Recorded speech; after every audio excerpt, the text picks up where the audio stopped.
Aloha and good afternoon, everyone. It is 1:03 p.m. on Thursday, October 19, 2023, and I call the Committee on Public Safety meeting to order. I'd like to welcome Committee Vice Chair Talba and Councilmember Dos Santos Tam, and also welcome Vice Chair Councilmember Kia Aina to the committee hearing. Pursuant to Section 92-3.7 Hawaii Revised Statutes, this meeting will be conducted as a remote meeting by interactive conference technology with the following procedures in effect for the meeting. Members of the public will be allowed to provide oral testimony on all items on the agenda in the following order: in person in the council chamber and remotely. In person and remote oral testimony will be allowed when each agenda item is taken up. Before testifying, each person shall state their name for the record. Each speaker will be limited to a 1-minute presentation on each item. All persons who have registered to testify in person will be called upon first. When your name is called, please proceed to the podium. When the timer goes off, please conclude your remarks promptly. Persons who have not registered will be given an opportunity to testify following the registered testifiers. I will then proceed to remote testimony via video conference or phone. When your name is called, please monitor your screen and activate your audio feed when prompted.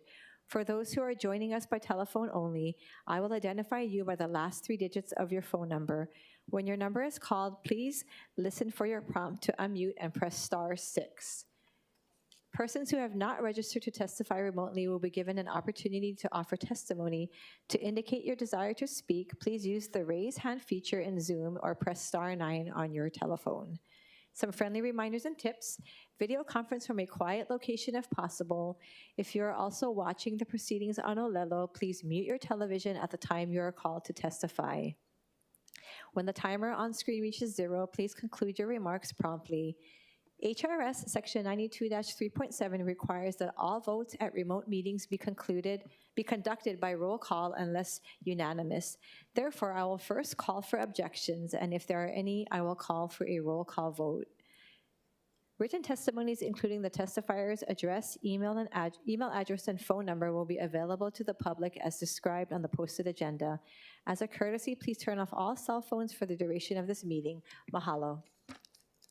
So item number 1 today on our agenda is Resolution 23-223, confirming the appointment of Janine Suki to serve on the Police Commission of the City and County of Honolulu for a term to expire on December 31st, 2021. And I believe with us today we have the appointee Janine Suki. If you would come to the podium and if you would share any words that you would like to share with us.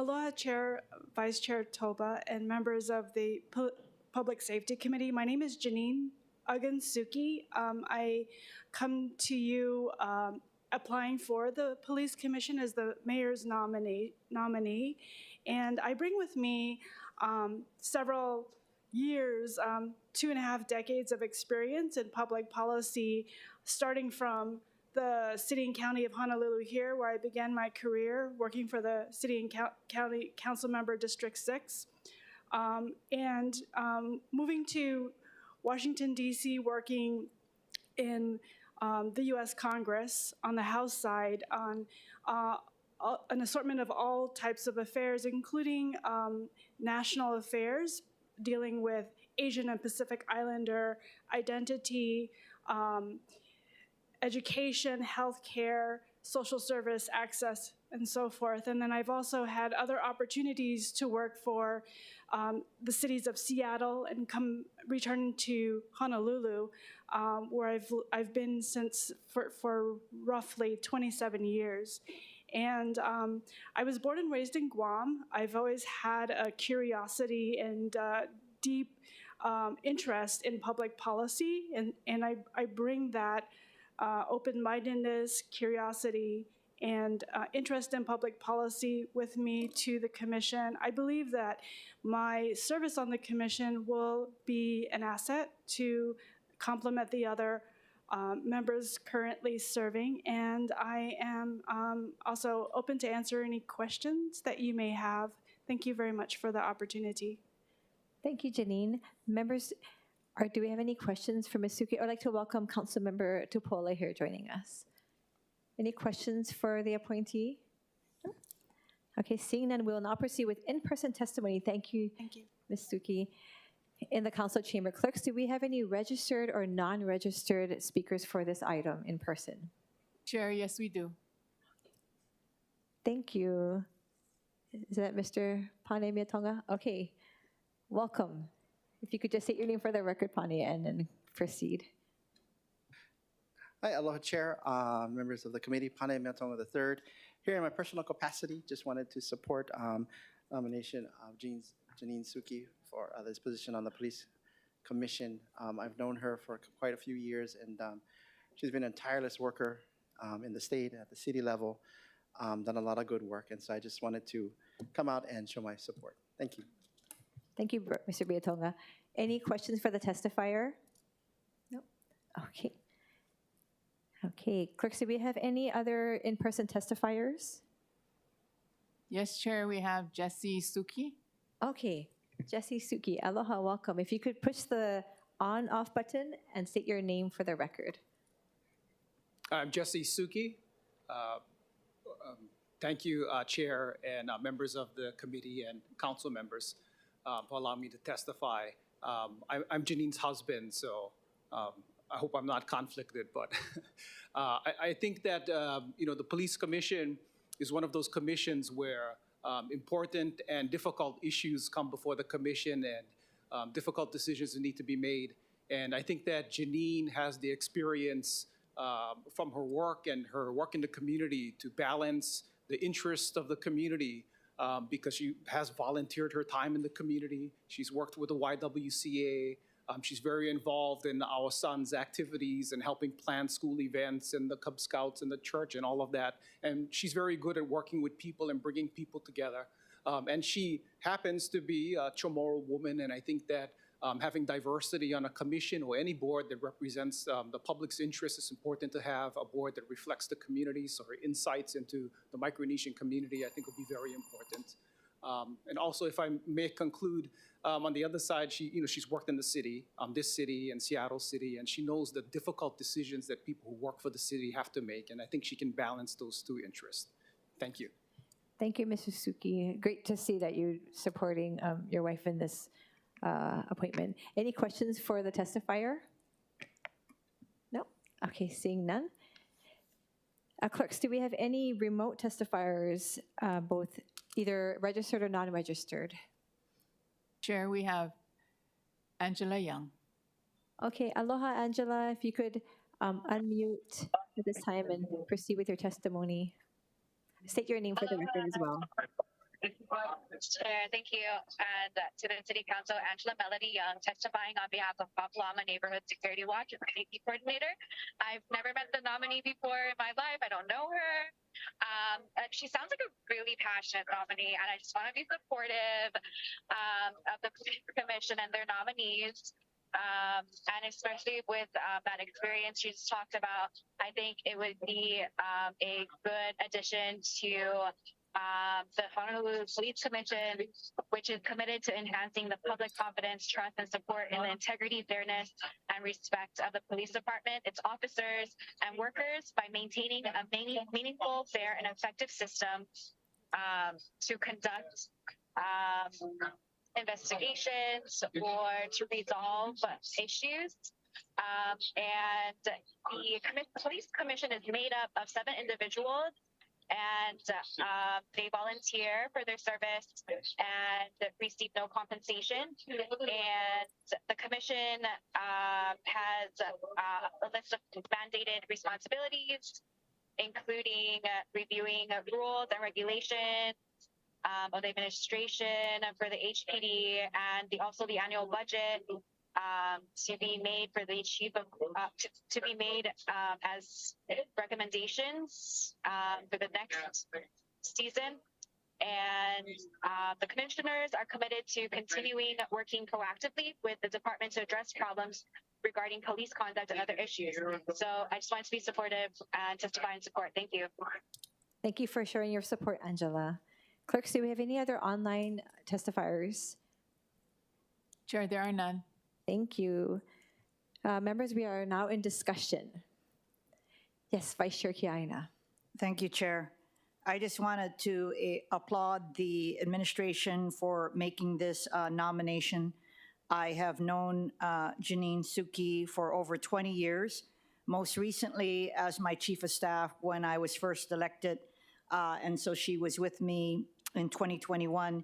But I also served with her over 20 years ago in Washington, D.C., where we worked for Guam Congressman Robert Underwood, who also happened to be the chair of the Congressional Asian Pacific American Caucus. And during that time, we fought not only for the people of Guam, who very often, when you live in territories, you get the short end of the stick vis-a-vis the 50 states. And so we always had an uphill battle every time we had to fight for policy. But we also were very aggressive in fighting for Pacific Islander and Southeast Asian communities with regard to higher education opportunities. And those efforts over 20 years ago led to many initiatives that provided higher education scholarships across the country for those communities. So I believe she has a good understanding, not just at the national level, but also locally. She is clearly a strong advocate for empowering women. She was on the board of the YWCA, and she has a unique talent of working with other advocates in addressing the needs of marginalized communities, indigenous communities, Pacific Islander communities, and of course, recent immigrant populations. So I believe that she will well serve the Police Commission as well as the people of Oahu, and I strongly support her appointment. Thank you, Vice Chair Kiaina. Any other discussion, members? Okay. Well, thank you.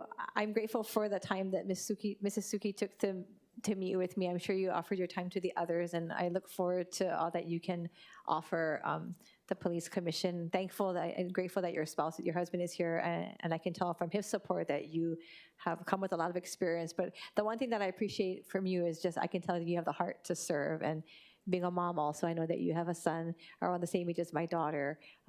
I know that you care about the future of our Keiki, but also the safety of our community. So thank you for stepping up and doing this. That being said, the chair recommends that Resolution 23-223 be reported out for adoption. Any objections? Any reservations? Hearing none, so ordered. Thank you, Janine. Thank you for being here. Item number 2 on the agenda, Resolution 23-246, accepting a monetary gift of $4,000 to the city from the deputies for the Honolulu Fire Department's scholarship program. And with us today, I believe we have Battalion Chief Jean-Claude Biche. Did I say your name correctly? Yes, you did. Oh, thank you, from the Honolulu Fire Department. Aloha and welcome, Battalion Chief Biche. Hi, good afternoon, committee chair and council members. I'm the Battalion Chief of our Fire Prevention Bureau, and I'm here to accept the gift from the deputies for our HFT scholarship program. Members, do we have any questions for Battalion Chief? Nope. Okay, I have a quick question. With this scholarship, how many people or how many awardees are awarded this scholarship per year? There's no limit. It's just whoever applies, it'll be divided evenly and equitably. And normally, about how many did you get? Well, I would say about 4. About 4? Yeah, it's for our uniformed personnel to further their education. Okay, and usually what kind of education are they furthering after receiving the scholarship? At the college level. Okay. Yes. But they come back to the department, or they're in the department? Yes, they're afforded time off. That's great. Okay, thank you. Okay, we will now proceed with in-person testimony in the council chamber. Clerks, do we have any in-person registered or non-registered testifiers? Chair, there are none. Okay. Do we have any registered remote or non-registered remote testifiers? Chair, no registered, but I see Angela Young. Oh, aloha, Angela. Aloha, Chair, Vice Chair and the committee, Angela Melody Young, testifying on behalf of Kapalama Neighborhood Security Watch, and in strong support of the HFD scholarship program. And it offers financial assistance to HFD and the explorers for obtaining an undergraduate degree in firefighting, business management, and or related fields, and the scholarships will be awarded semi-annually. And so, this is something being deliberated about intensively at the state in Ways and Means. Any appropriation of funds or gifts to support education is should be appreciated, especially there's also another scholarship program from the Hawaii Fire Association for the Honolulu Community College. And the purpose of that fund is to assist students who are enrolled in the Fire and Environmental Emergency Response Program at Honolulu Community College. And the funds are to get accessible education to people who want to be on HFD. So it's a good gift. Thank you. Thank you, Angela. Clerks, do we have any other remote testifiers? Chair, there are none. Seeing none, members, we are in discussion. Any discussion? No? Okay. With no further discussion, the chair recommends that Resolution 23-246 be reported out for adoption. Any objections, reservations? Hearing none, so ordered. Thank you, Battalion Chief Bish. Thank you for having me. Item number 3, Resolution 25-257, accepting a gift of airfare valued at $10,541.47 to the city from Hawaiian Airlines for city employees to travel to Maui to assist in the response to the August 2023 West Maui wildfires. And with us today, I believe we have Department of Emergency Management Director Hirozaki Toya. Aloha, Director Toya. Hi, good afternoon, Committee Chair, Vice Chair, Council members. Hiro Toya, Director for the Department of Emergency Management. And really want to take this opportunity to thank Hawaiian Airlines for their generous support during our effort to support Maui County in the response to the wildfires in August. So what this really allowed us to do was to provide support in an expedited and also a more sustainable fashion as we were able to defray some of the costs related to our travel and support. So I really want to thank Mr. Peter Ingram, the CEO and President, Mr. Blaine Miyasato, he's the Managing Director for Local and State Government Affairs, and Mr. Bryce Fukumoto, he's the Director of Guest Services, and all their staff in helping us help Maui. So, thank you, Director Toya. I had a couple of questions, if that's okay. Sure. Since you mentioned what the purpose of this is, I was wondering: are these flights, were they already expended? Has the expense already been incurred, or are these potential flights? Is this cost to cover previous trips? thank you for that question. So these are for previous trips that occurred between August and September. And so because it was during an emergency, we're doing this gift acceptance after the fact.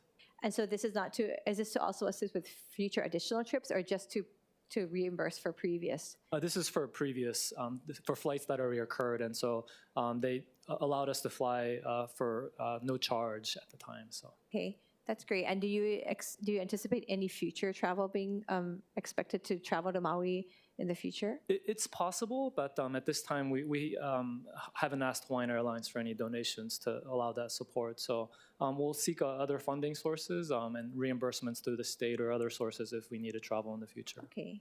And I appreciate you being here. I know you came to us in a previous committee. We'll probably have you back to focus more on our county. But in what ways was the department involved when you were there on Maui? What did you do while you were there on those trips after the wildfire? After the fires just to be happened? clear, I'm here actually on behalf of multiple city departments. So if I could just kind of give some of the numbers. This was for a total of 186 one-way flights.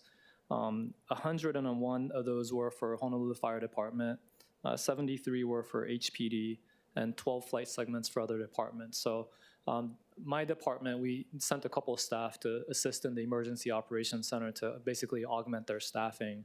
As you can imagine, Honolulu's Emergency Management Department is fairly small. We have 15 and a half full-time equivalents. Maui's staffing is even smaller than that. So we were there to help augment the staffing as they responded to this unprecedented level of incident.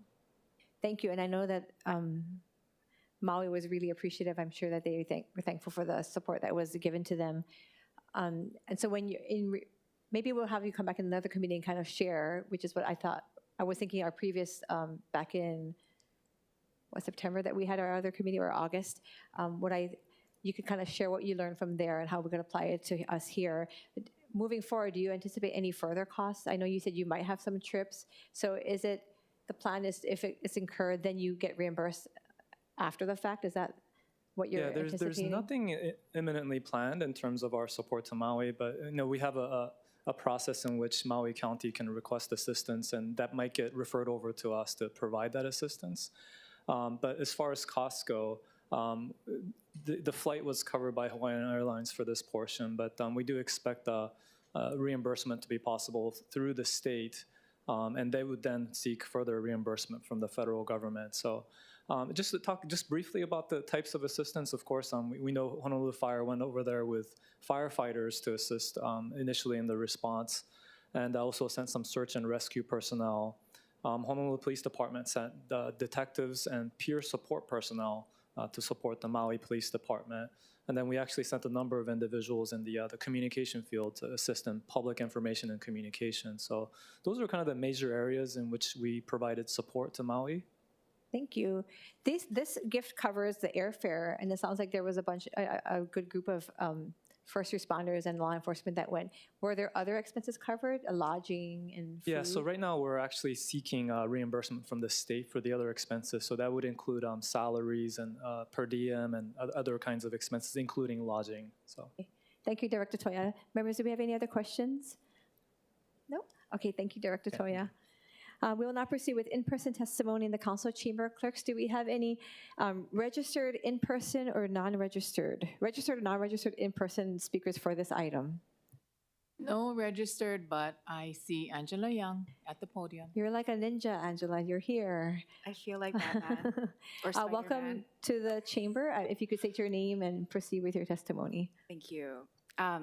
Aloha Chair and the City Council, Angela Melly Young, testifying on behalf of Kapalama Neighborhood Security Watch in strong support of the city employees and the gift from the Hawaiian Airlines flight to Maui to help with the tragedy and recovery effort. Thank you. Mahalo, Angela. Members, do you have any questions for the testifier? Okay.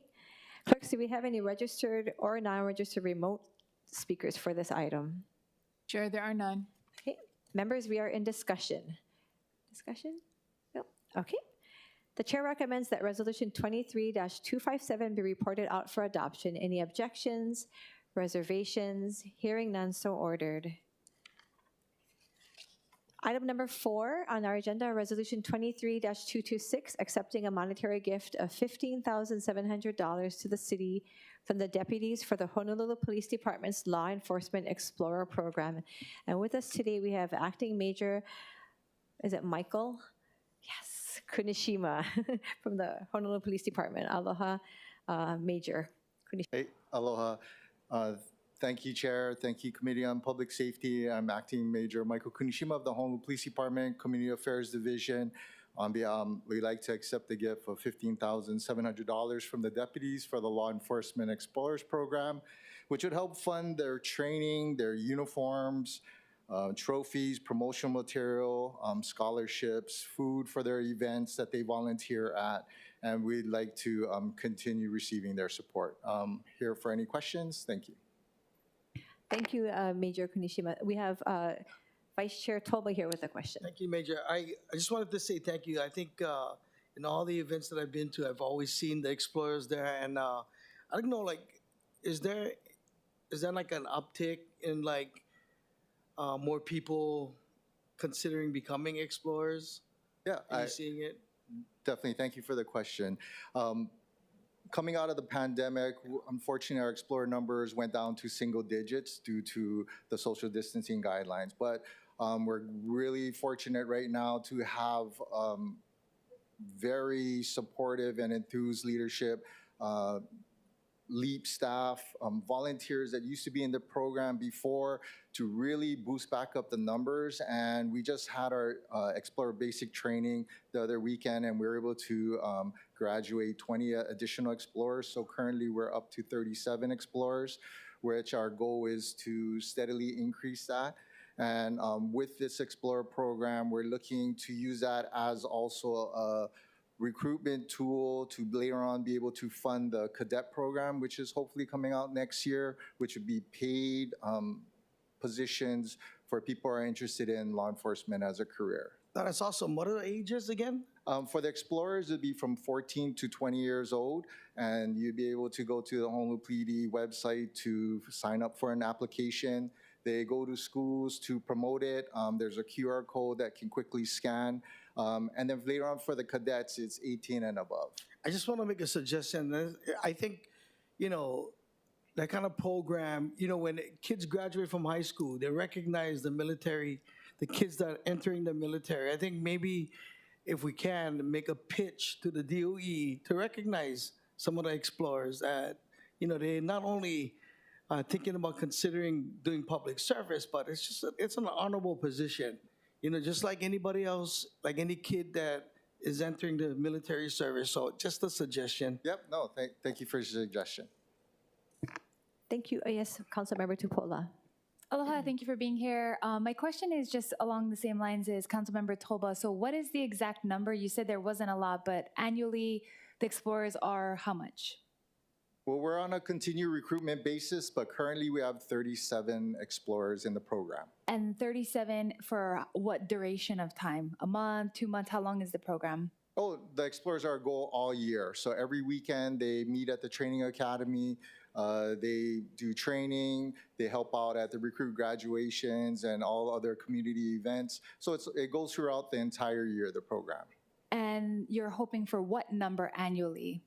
We're looking to try to bring it up to 50 because once it reaches that number, then it becomes large enough where hopefully we can get other posts set up where other divisions or departments can assist us in the training. And currently you recruit how?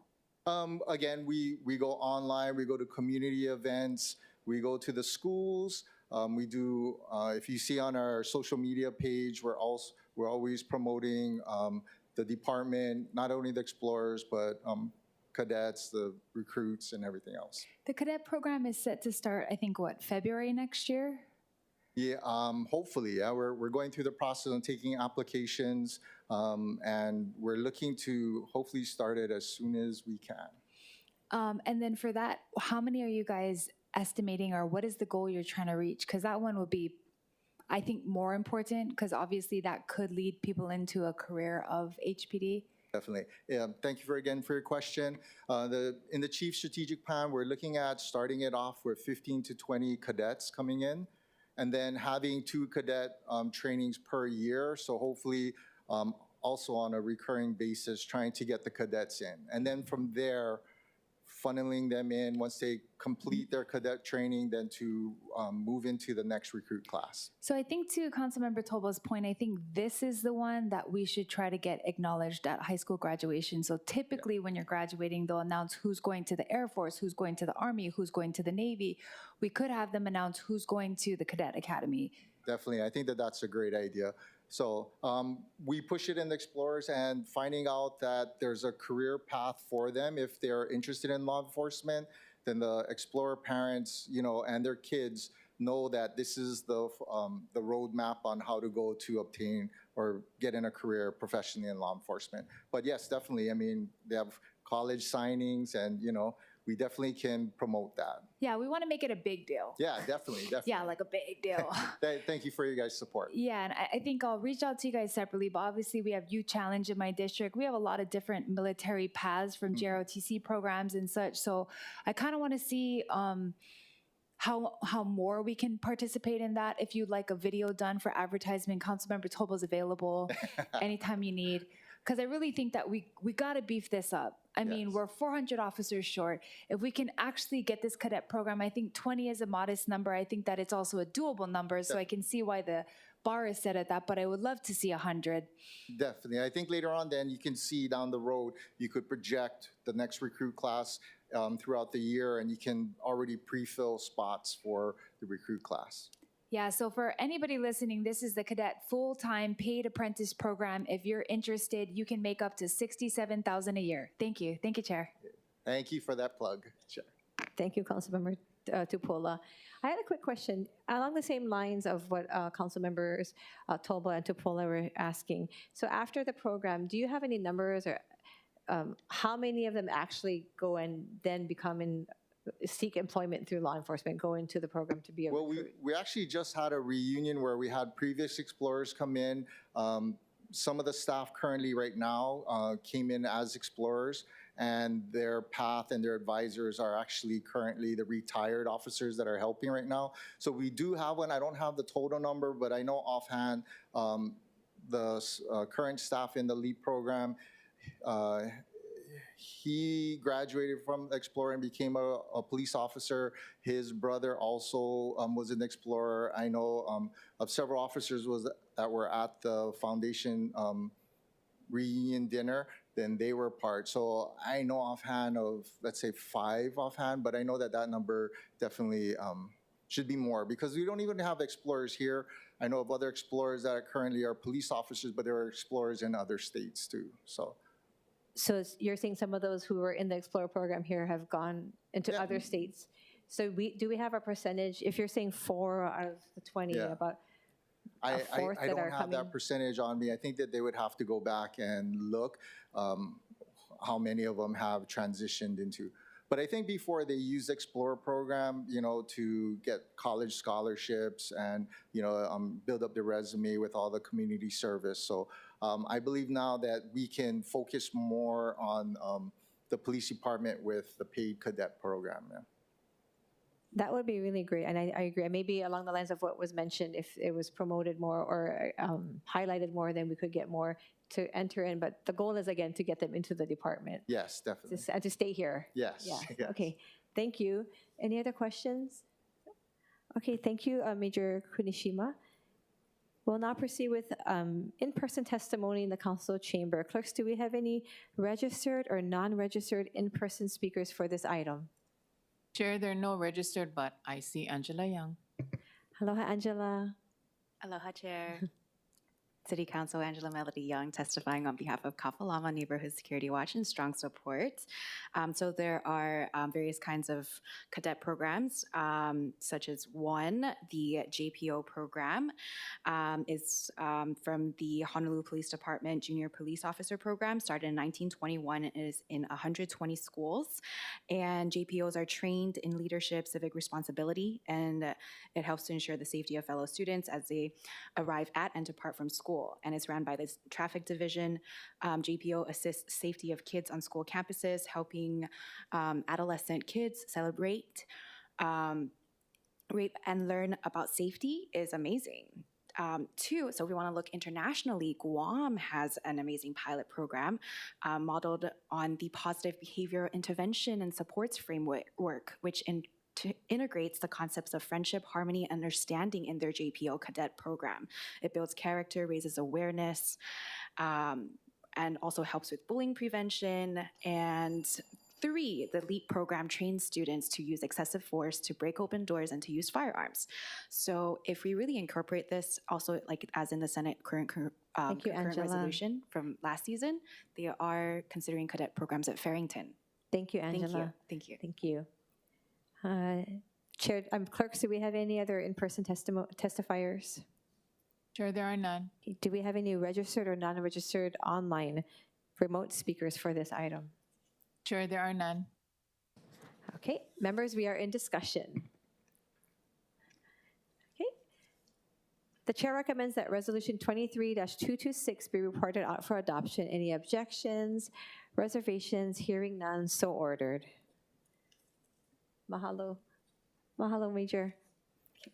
Item number 5, Resolution 23-222, accepting a gift of $85,000 to the city from the Waikiki Business Improvement District Association for Honolulu Police Department's District 6, Waikiki. The gift is to be used to enhance police patrols in that district in order to address various illegal activities on the public sidewalks along Kalakaua and Kuhio Avenues and connecting side streets and the beach from Kapahulu Pier to the Hilton Hawaiian Village, Waikiki Beach Resort and Spa. And with us today, we have Major Randall Platt from the Honolulu Police Department. Aloha, Major. Good afternoon, Chair Okimoto, Vice Chair Toba, and members of the committee. I'm Major Platt, Commander of District 6 Waikiki, here to encourage the committee to accept Resolution 23-222, the gift to the city from the Waikiki Business Improvement District Association, and to answer any questions regarding the gift. Yes, Councilmember, Vice Chair, would you like, okay, Councilmember Dos Santos Tam, followed by Vice Chair Toba. Thank you, Chair. I just wanted to ask for this $85,000, it's what's it going to be spent on? Is it just purely salaries or overtime? And then how many hours of sort of boots on the ground does this convert to? So yes, it's primarily overtime, or the officers make overtime by running projects in Waikiki that's funded by this grant or this gift money. So as far as hours, we typically run between 4 and 6 what we call operations a month, and an operation involves 1 sergeant or 1 supervisor, and typically 3 to 4 officers. So, and again, so you're looking at anywhere between, as far as the math, so again, it's on 1 officer, 4 hours, times 4 officers to 16 hours, and you times that by, again, 4 to 6 operations a month, yeah. And then I wanted to ask, are there any concerns about being able to recruit officers to participate in this program over time? We have the Chinatown Task Force, which sounds fairly similar, and I know that they've had some difficulty in recruiting officers to go and do these extra shifts, even if they are paid overtime. Is that a concern over in District 6? We have so far been able to staff these projects accordingly, although you are right, especially as the department has moved to a 312 or a 313 program. So the bids operations are actually offer the officers a smaller time chunk to work, so it's more appealing in that sense. It's not so long of a shift, but the officers are being spread out pretty thin, yes. Thank you, Councilmember Dos Santos Tam.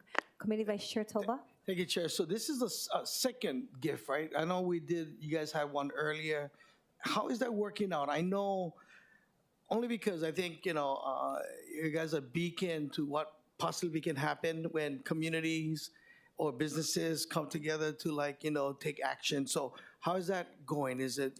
So it's actually, this is my second year in Waikiki, but from what I understand, it's kind of an annual gift. It's been, it was going on before I got here, but it's key to, again, providing extra services that ensure so we generally target what we call nuisance type offenses, which is really what, really erodes, I think, that positive tourism experience. So we're targeting just negative type of behavior with the grant. Some of that involves parking. It involves just nuisance type of peddling, just a variety of different things that wear down or kind of give a negative experience to our tourism. Right, and I believe the crime kind of went down in the area, right? Mm-hmm. Okay, no, I just, only because I know that it is successful, and I think when you have a solid group of people like the Waikiki Business Improvement, if other communities, if mine's watching, you guys are a great beacon on what we could possibly do. Maybe not that much, but just another way to say, look, we're presence, and we really, really want to get involved in the community. So just thank you. Just mahalo for doing what you do. You're welcome. Thank you, Committee Vice Chair Toba. Oh, yes, Councilmember Tupola. Aloha, Major Platt. Thanks for being here. Just a follow-up from Councilmember Dos Santos Tam. So this is for patrol then? Yes. Okay. Well, yeah, patrol runs it, but anybody in the district can jump on the projects. So the Waikiki Business District, do they mainly get the money that they donate from association fees, or? Right. So all the businesses, the hotels, pay. There's a certain percentage that they pay into the Waikiki Business District, and then there's a portion of that is sent to, is part of this money. Do you guys also have CPT in your? We do. Yes. Interesting. Okay. Thank you, Chair. Thank you, Councilmember Tupola. Members, any further questions? No. Okay. That being said, thank you, Major Platt. We'll now proceed with in-person testimony in the council chamber. Clerks, do we have any registered or non-registered in-person speakers for this item? Chair, no registered, but I see Angela Young. Aloha, Angela. Aloha Chair and the City Council, Angela Melody Young, testifying in strong support of the HPD District 6 gift. And I actually train with them in my role as a volunteer safety coordinator with the Waikiki Community Policing Team District 6 with Officer Moses and Taryn and Officer Ryan. And they presented about trauma care education, a seminar about how to provide assistance to educate people about traumatic wounds and how to stop the bleeding with a tourniquet. I think a gift to support their work is very necessary. And in their seminars, they present about trauma preparedness and how to respond. Yeah.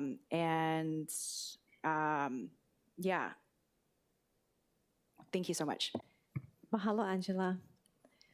Do we have any questions for the testifier? Okay, clerks, do we have any registered remote speakers for this item? Chair, there are none. Any non-registered? Chair, there are none. Mahalo. Members, we are in discussion. Yes, Councilmember Tupola. Just wanted to share that I'll be filing a disclosure of interest statement, Council Communication 276. Thank you. Okay. The chair recommends that Resolution 23-222 be reported out for adoption. Any objections, reservations? Hearing none, so ordered.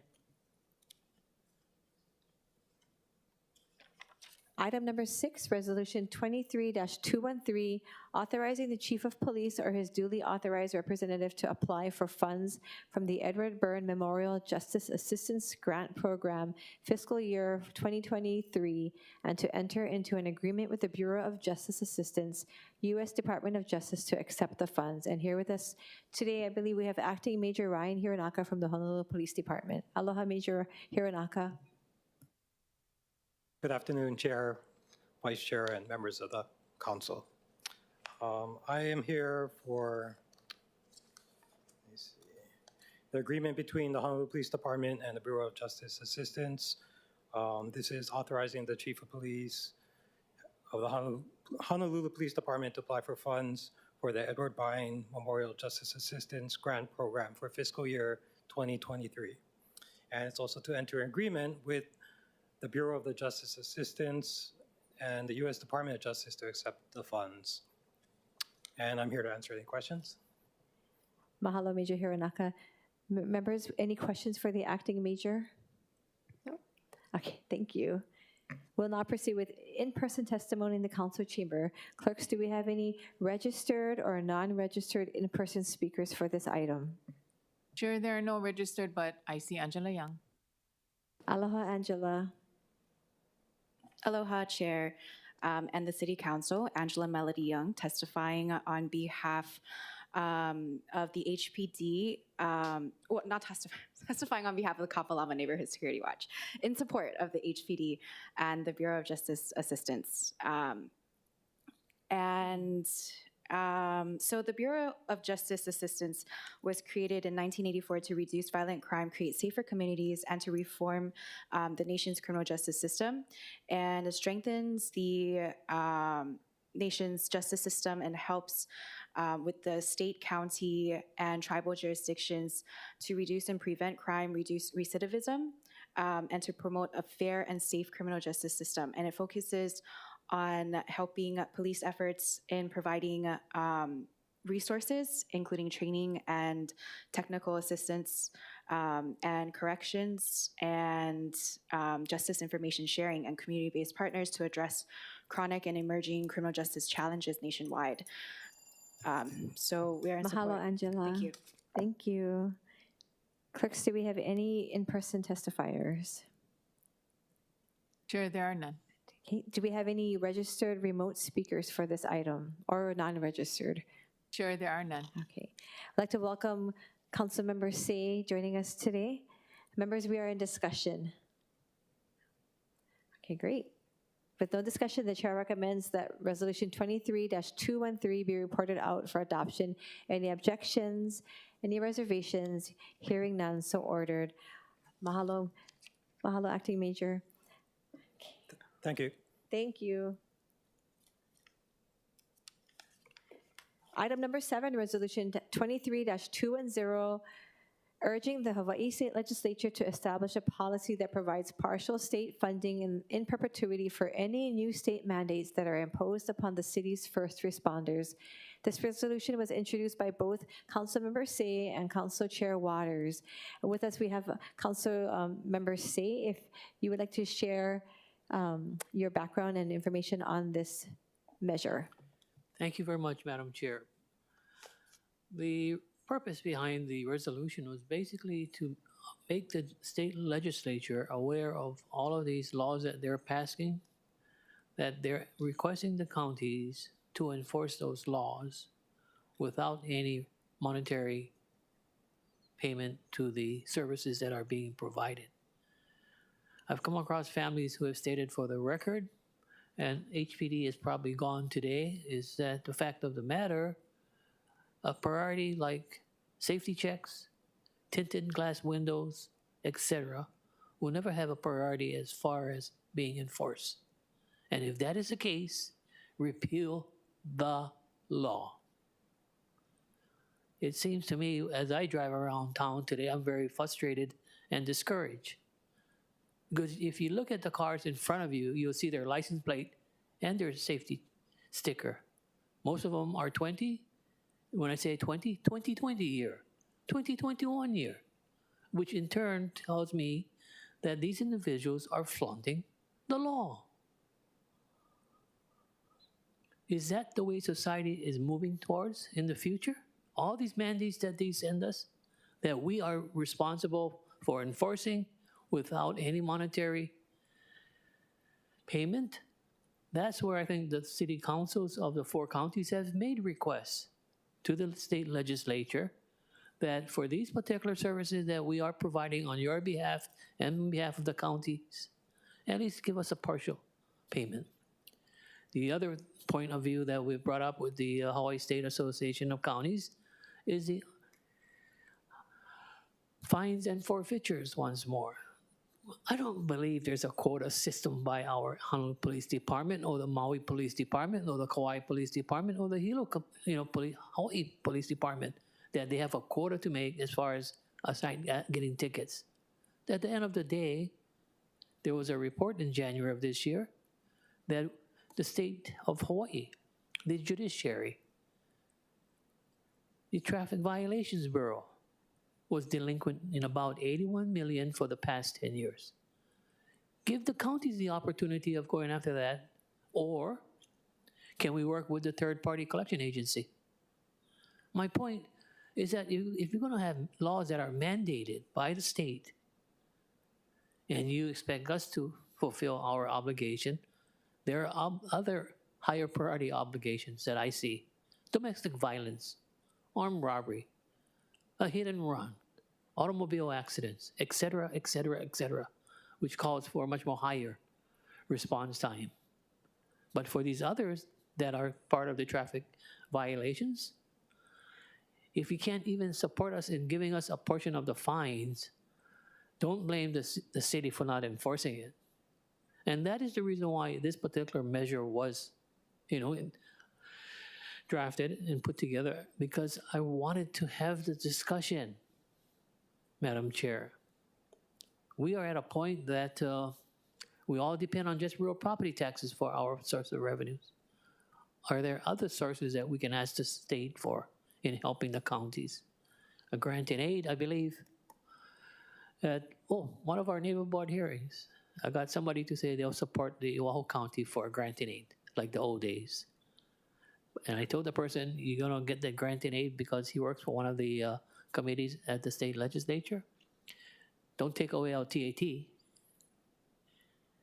as part of our financial plan in the budget formulation.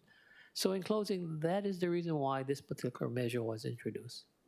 And I just hope that people can understand that I'm not going after individuals. It's just that we have laws on the books, and if we're not enforcing it and people are disregarding it, then repeal it. Simply said and done. Thank you. No, thank you, Councilmember Say. I appreciate that. And I know you've been a big champion to make sure that we use our resources that we very fiscally or try to be responsible for, but we are limited and we are spread thin, and we know that our police department needs all the assistance that they can get. So I'm grateful that you were mindful of this. And I completely agree with you. And if we're going to be given mandates, then we need to be able to have the resources and to follow through on them. Members, do we have any questions? Yes, Councilmember Tupola. Yeah, no questions, but I do also support this. I think it'd be good, if we all kind of feel the same way, to just text our area legislators, ask them to introduce it on the state side. I mean, obviously, talking about this here, I don't think it's going to go all the way across the street. I'll text my legislator from my area and ask him to introduce it. I don't think it's hurtful to have a resolution just discussing it on the state side, saying, hey, we should discuss this every time we pass a law that we expect the county to enforce, to make sure there's a fiscal note on it. Thank you. Thank you, Councilmember Tupola. Yes, Councilmember Toba. I echo Councilmember Tupola as well. Councilmember Say just being really nice.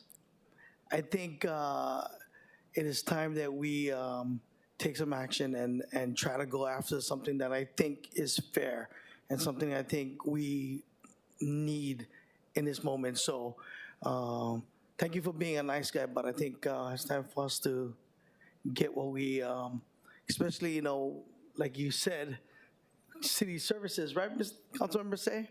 So again, only fair. Thank you for being Mr. Nice Guy, but let's try our best to talk to our area representatives and see what they can do for help us. Thank you, Committee Vice Chair Toba. Okay. With no further questions, we will now proceed with in-person testimony in the council chamber. Clerks, do we have any registered or non-registered in-person speakers for this item? Chair, there are none. No, I see Angela Young. Aloha, Angela. Hello, Chair and the City Council. Is this for Resolution 23210, first responders? Correct. Oh, okay. So I'm going to testify in support, and this is requesting the state to assist. And so first responders include a lot of the volunteers from the Neighborhood Security Watch programs. And because of our work that has crossed districts into District 8 and District 6, where we worked with citizens patrols and neighborhood security watches from, like, for example, DHHL in Kapolei, and also the Waikiki Citizens Patrol. This is something that the state should really try to help with, especially because the emergency team is from the city. So it'd be really good to see a collaboration. Thank you, Angela. Okay, seeing no further testifiers, members, we are now in discussion. Okay, I just want to agree with and concur. I'm grateful that Councilmember Say was here, and I look forward to future discussion on this measure and similar ones and how we can support our city resources, especially when they come at the expense of state mandates. So I understand Councilmember Tupola's statement that what we do here may not necessarily go across, but we can make a difference by bringing awareness, and hopefully in the other building they'll hear us and help us out a little bit. That being said, the chair recommends that Resolution 23-210 be reported out for adoption. Any objections, any reservations? Hearing none, so ordered. Okay, item number 8, Resolution 23-241, urging the city administration to establish a working group to provide recommendations on long-term emergency preparedness for residential housing and making available the necessary resources and support for the group. Members, please note that a proposed CD1 submitted by Councilmember Wire was posted on the agenda, and a summary of the amendments was also listed on the agenda. This resolution was introduced by both myself and Councilmember Wire, who's here. Thank you, Councilmember Wire, for being here. And I would turn the time over to you if you'd like to briefly explain the measure and your amendment. Mahalo, Chair. Just so broadly speaking, given recent events, as we're all aware, and just the conversation in the community about importance of emergency preparedness, and just conversations I think we've all been having with various departments, including the fire department, the fire code. We're looking at building codes. We're looking at how we can best keep our residents safe, particularly with city policies so often being shelter in place. I think the hope was that we could have a working group of experts to really evaluate and assess potential updates that could be implemented to move us in that direction. And then just in terms of the amendment, as agendized, specifically was just to recognize that we wanted to ensure that all stakeholders were involved in that process. Obviously, the engineers, architects, the technical experts, and also, our local workers on the ground, the boots on the ground on the front lines who have insight on potential policies that are going to affect their work. And if Chair was going to entertain it, would definitely be open to broadening the language to be inclusive of not just one labor organization. Mahalo. Thank you, Councilmember Wire. With us, I believe we also have Director Dawn Takeuchi Apuna from the Department of Planning and Permitting, as well as, oh, there she is, okay, as well as Director Toya from the Department of Emergency Management. So I'll let you guys have I believe you have a presentation. Yes, Chair, sorry. I have a PowerPoint presentation, a quick one that I can provide. Did members receive the hard copy of that? Sorry, it was like Okay. last minute. I made Okay. it during lunch, so. Okay. Well, thank you, Directors Apuna and Toya. I'll turn the time over to you at this time.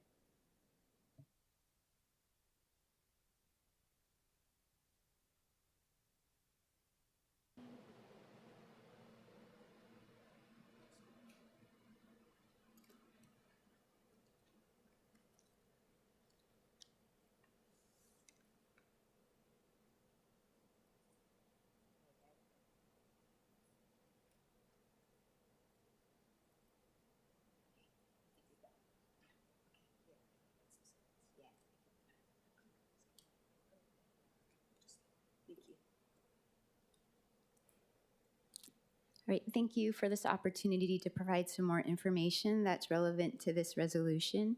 So I was going to go through DPP's emergency preparedness for residential housing. What we do definitely does affect or speak to this subject. So from the broadest level through our planning, whether it's through our Oahu General Plan or our sustainable or development plans, the Oahu General Plan was recently passed in 2021, and under Objective B of public safety and community resilience, we aim to protect residents and visitors and their property against natural disasters and other emergencies, traffic and fire hazards, and unsafe conditions. So there's these policies listed, such as requiring all developments in areas subject to floods and tsunamis and coastal erosion to be located and constructed in a manner that will not create any health or safety hazards or cause harm to natural and public resources. So there's many of these policies that are guiding policies within which we help to ensure safety when there are hazardous conditions. And then a subset of the Oahu General Plan, we have the PUC Development Plan Update that's coming soon to the Planning Commission. That's the primary urban center. And within that update, there's many goals under sea level rise and coastal hazards planning that, again, address some of the potential hazards. For instance, addressing potential impacts to surrounding sites for project level adaptation measures. And then when we get down to the next level, which are discretionary permits for development, there are requirements that we look at for flood regulation, traffic review for ingress and egress, as well as managing the special management areas in our coastal areas and enforcing the shoreline setback areas.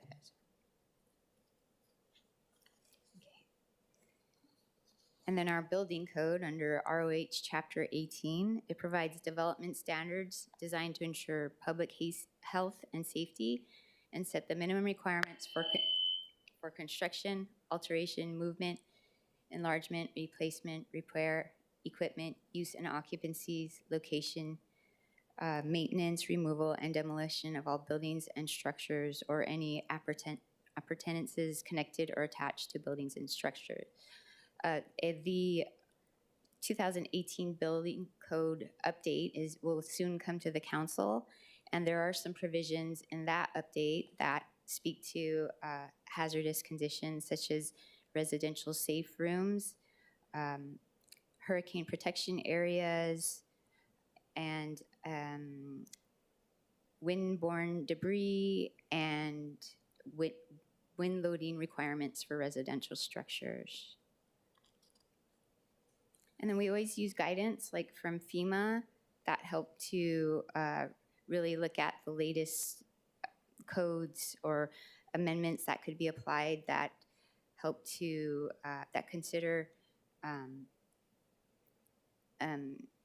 items that will help ensure protection from natural disasters. And then lastly, our housing code, which we enforce on properties, and also it's built into when we review building plans, some of the development standards that are required, and they ensure protection from fire hazards, adequate ingress and egress, overcrowding, and substandard buildings with defects that may increase fire hazards, accidents, or other calamities. So basically, I think a lot of what we do definitely addresses potential emergency hazardous conditions, and the process by which many of these updates and amendments to building code or the planning documents, et cetera, housing code, is a way in which the different stakeholders come together and affect amendments that better protect our communities in the face of hazardous conditions. So that's a basic overview of DPP and what we do, and I'm here for any questions. Thank you, Director Apuna. I had a quick one before I turn it over to the members. Is this assignment of the working group being duplicated in any other administrative initiative at this time? So there is somewhat of a working group of internal agencies that, and I think we're looking at how our responses or our pre-response to the types of hazards that have come about recently. So there is an internal working group for better coordination. So yeah, and I think Hiro can speak more to that. Okay. Yeah, good afternoon again, Chair, Vice Chair, and council members. And just to echo Director's comments, I mean, really, I think there is a working group internally for wildfire preparedness that's addressing some of these issues. But, I think it's, what she was trying to say was really it's built into what DPP does.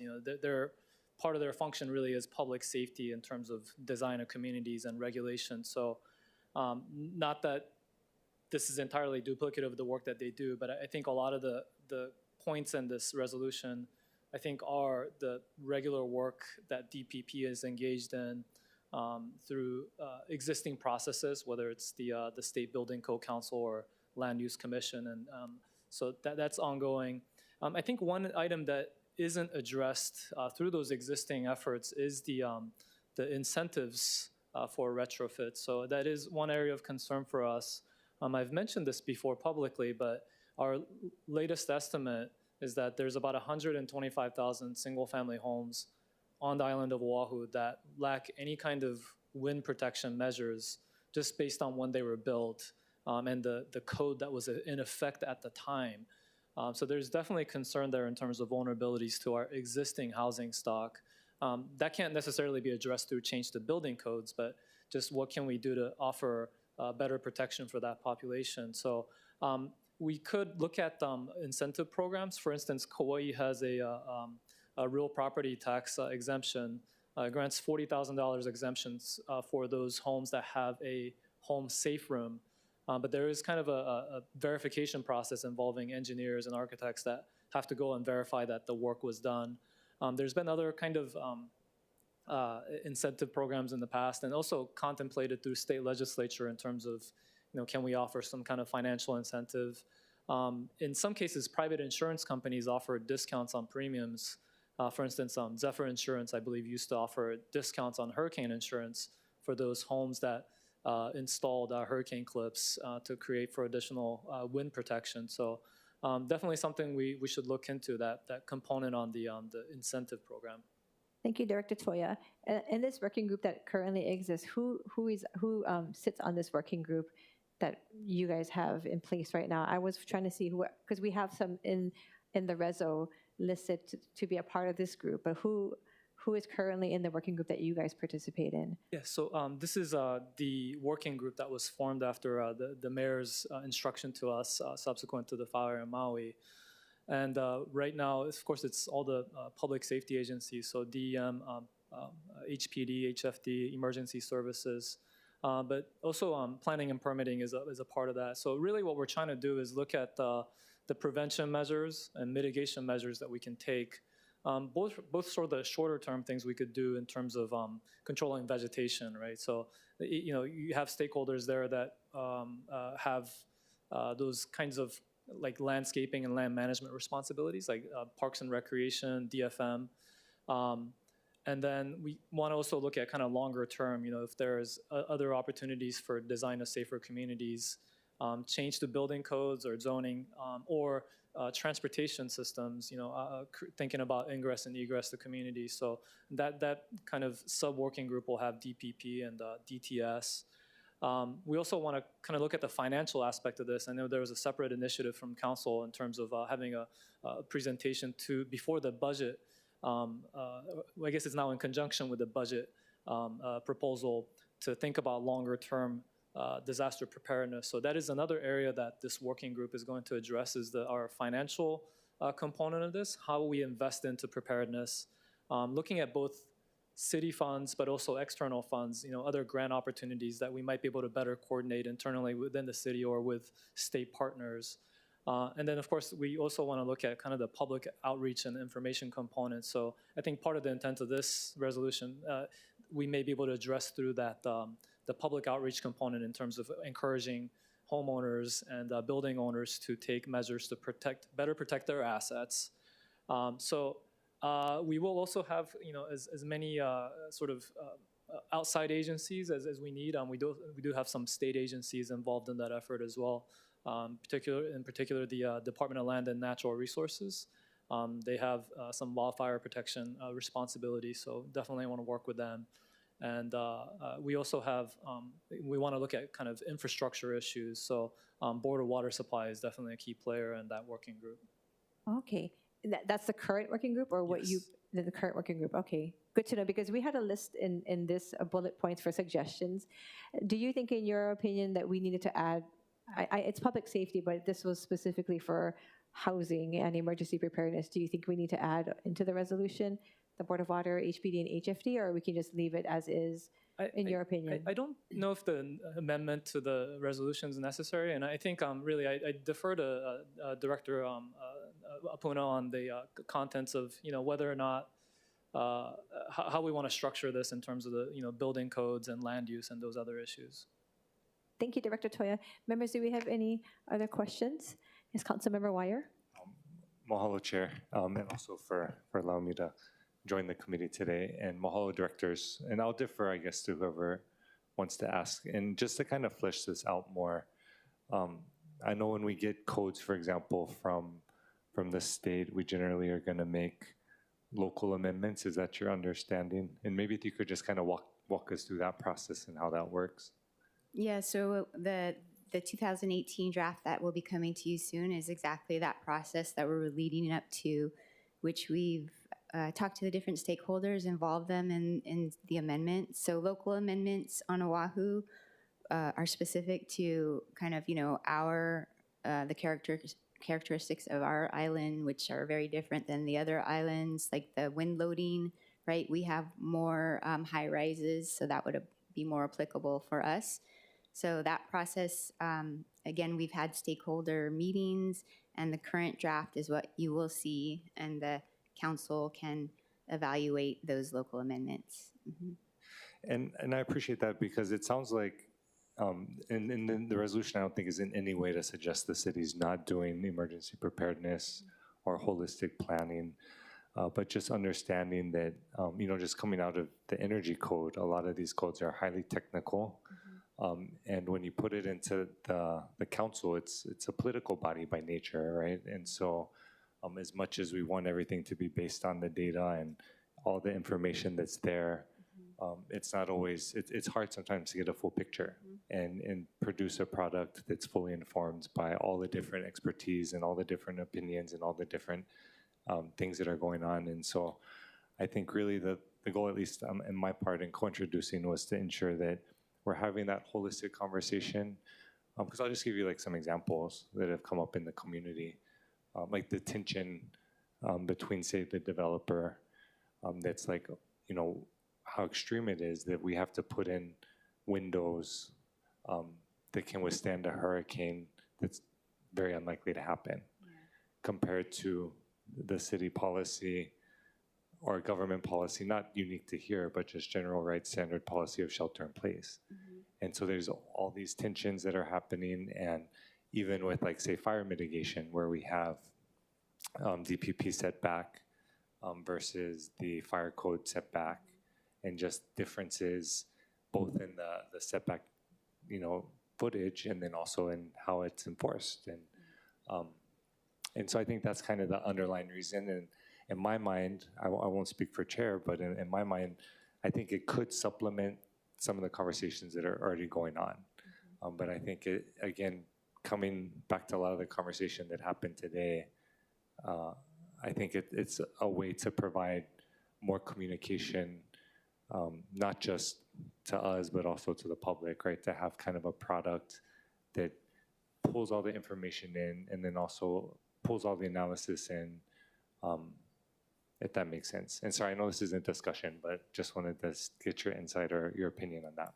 Sure. Yeah, I think after DPP goes through its process of reviewing like the building code, we want to ensure the minimum safety requirements and keeping an eye to what we believe is in the best interest of the public. There's a lot of weighing between how like you said, when there's a storm is 100-year storm kind of situation, and then the extra cost that's involved for providing these different protections. And then it goes to the city council to make more of the policy calls beyond that, or that does involve that to some extent.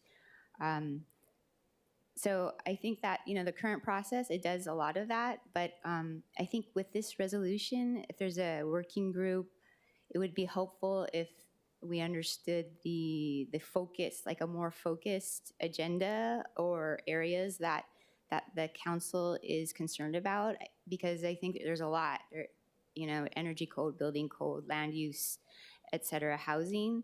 But if there's there's a certain specific concern, I think that's easier for a group to really look at it and see how that group would function and what the outcome of that group would be. Okay, I appreciate that, because I think resolutions can be collaborative. And so I'd welcome input from you or Director Toya if you have insight on, and again, this isn't saying we're not doing a good job, but are there particular areas where we could, I don't want to say step it up because we're already all working really hard, but really include better analysis if you're asking for us for more direction from something that's super broad. Because of course, long term, I think we should have answers to all those questions, right? But I understand it takes time. Yeah, I mean, I think like our jurisdiction is so broad and spans all of those things. So it's hard for us to say I think it would come from you and the community, what you think needs more attention for this group to look at.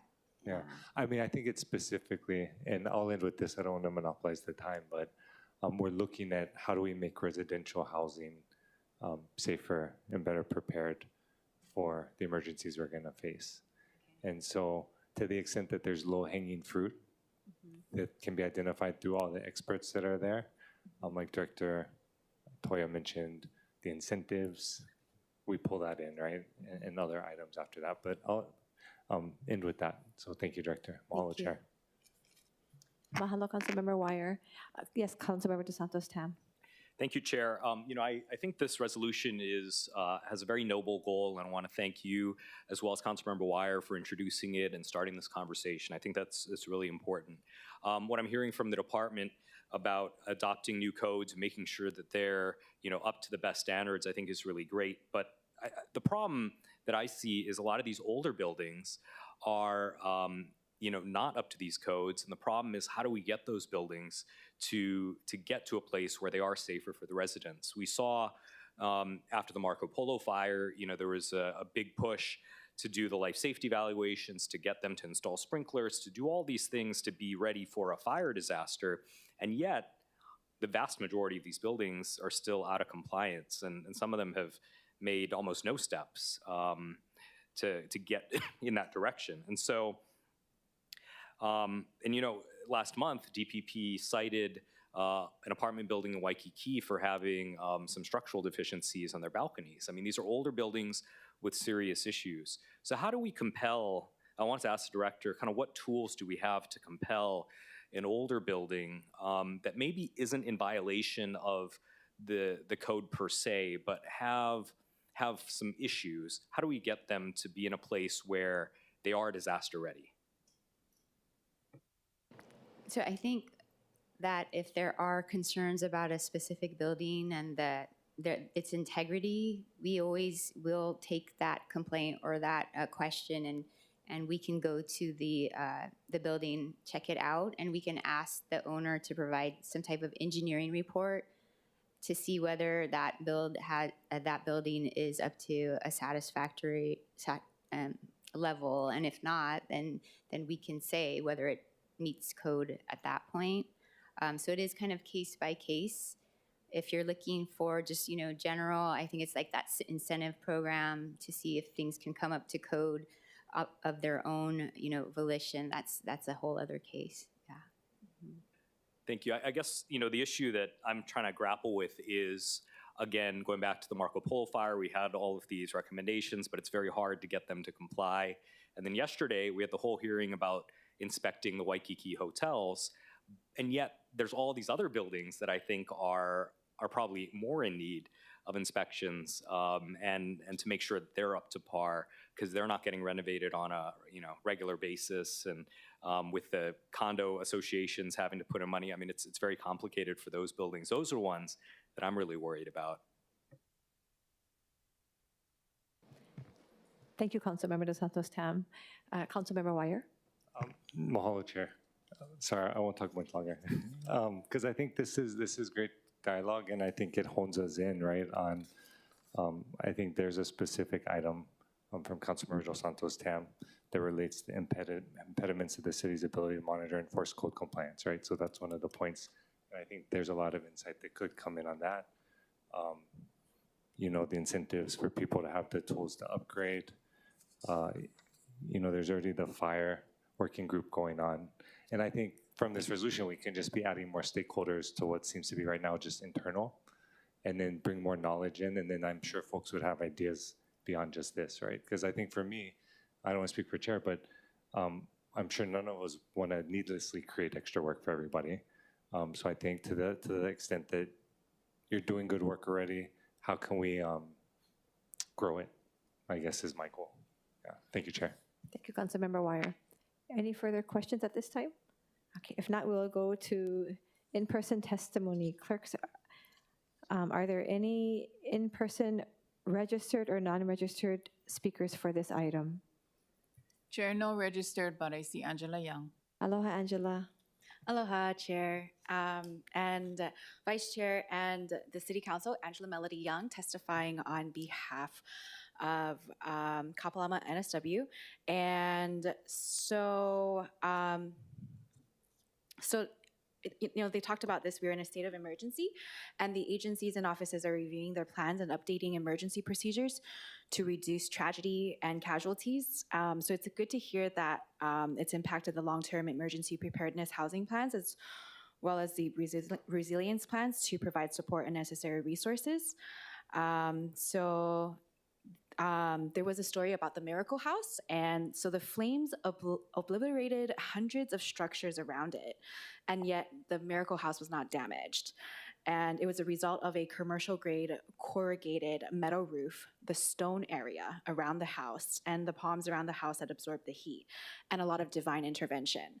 So I think it goes to show that there can be a lot of necessary work to be performed. Mahalo, Angela. So thank you. Thank you. Clerks, do we have any registered or non-registered remote speakers for this item? Chair, yes, we do. Okay.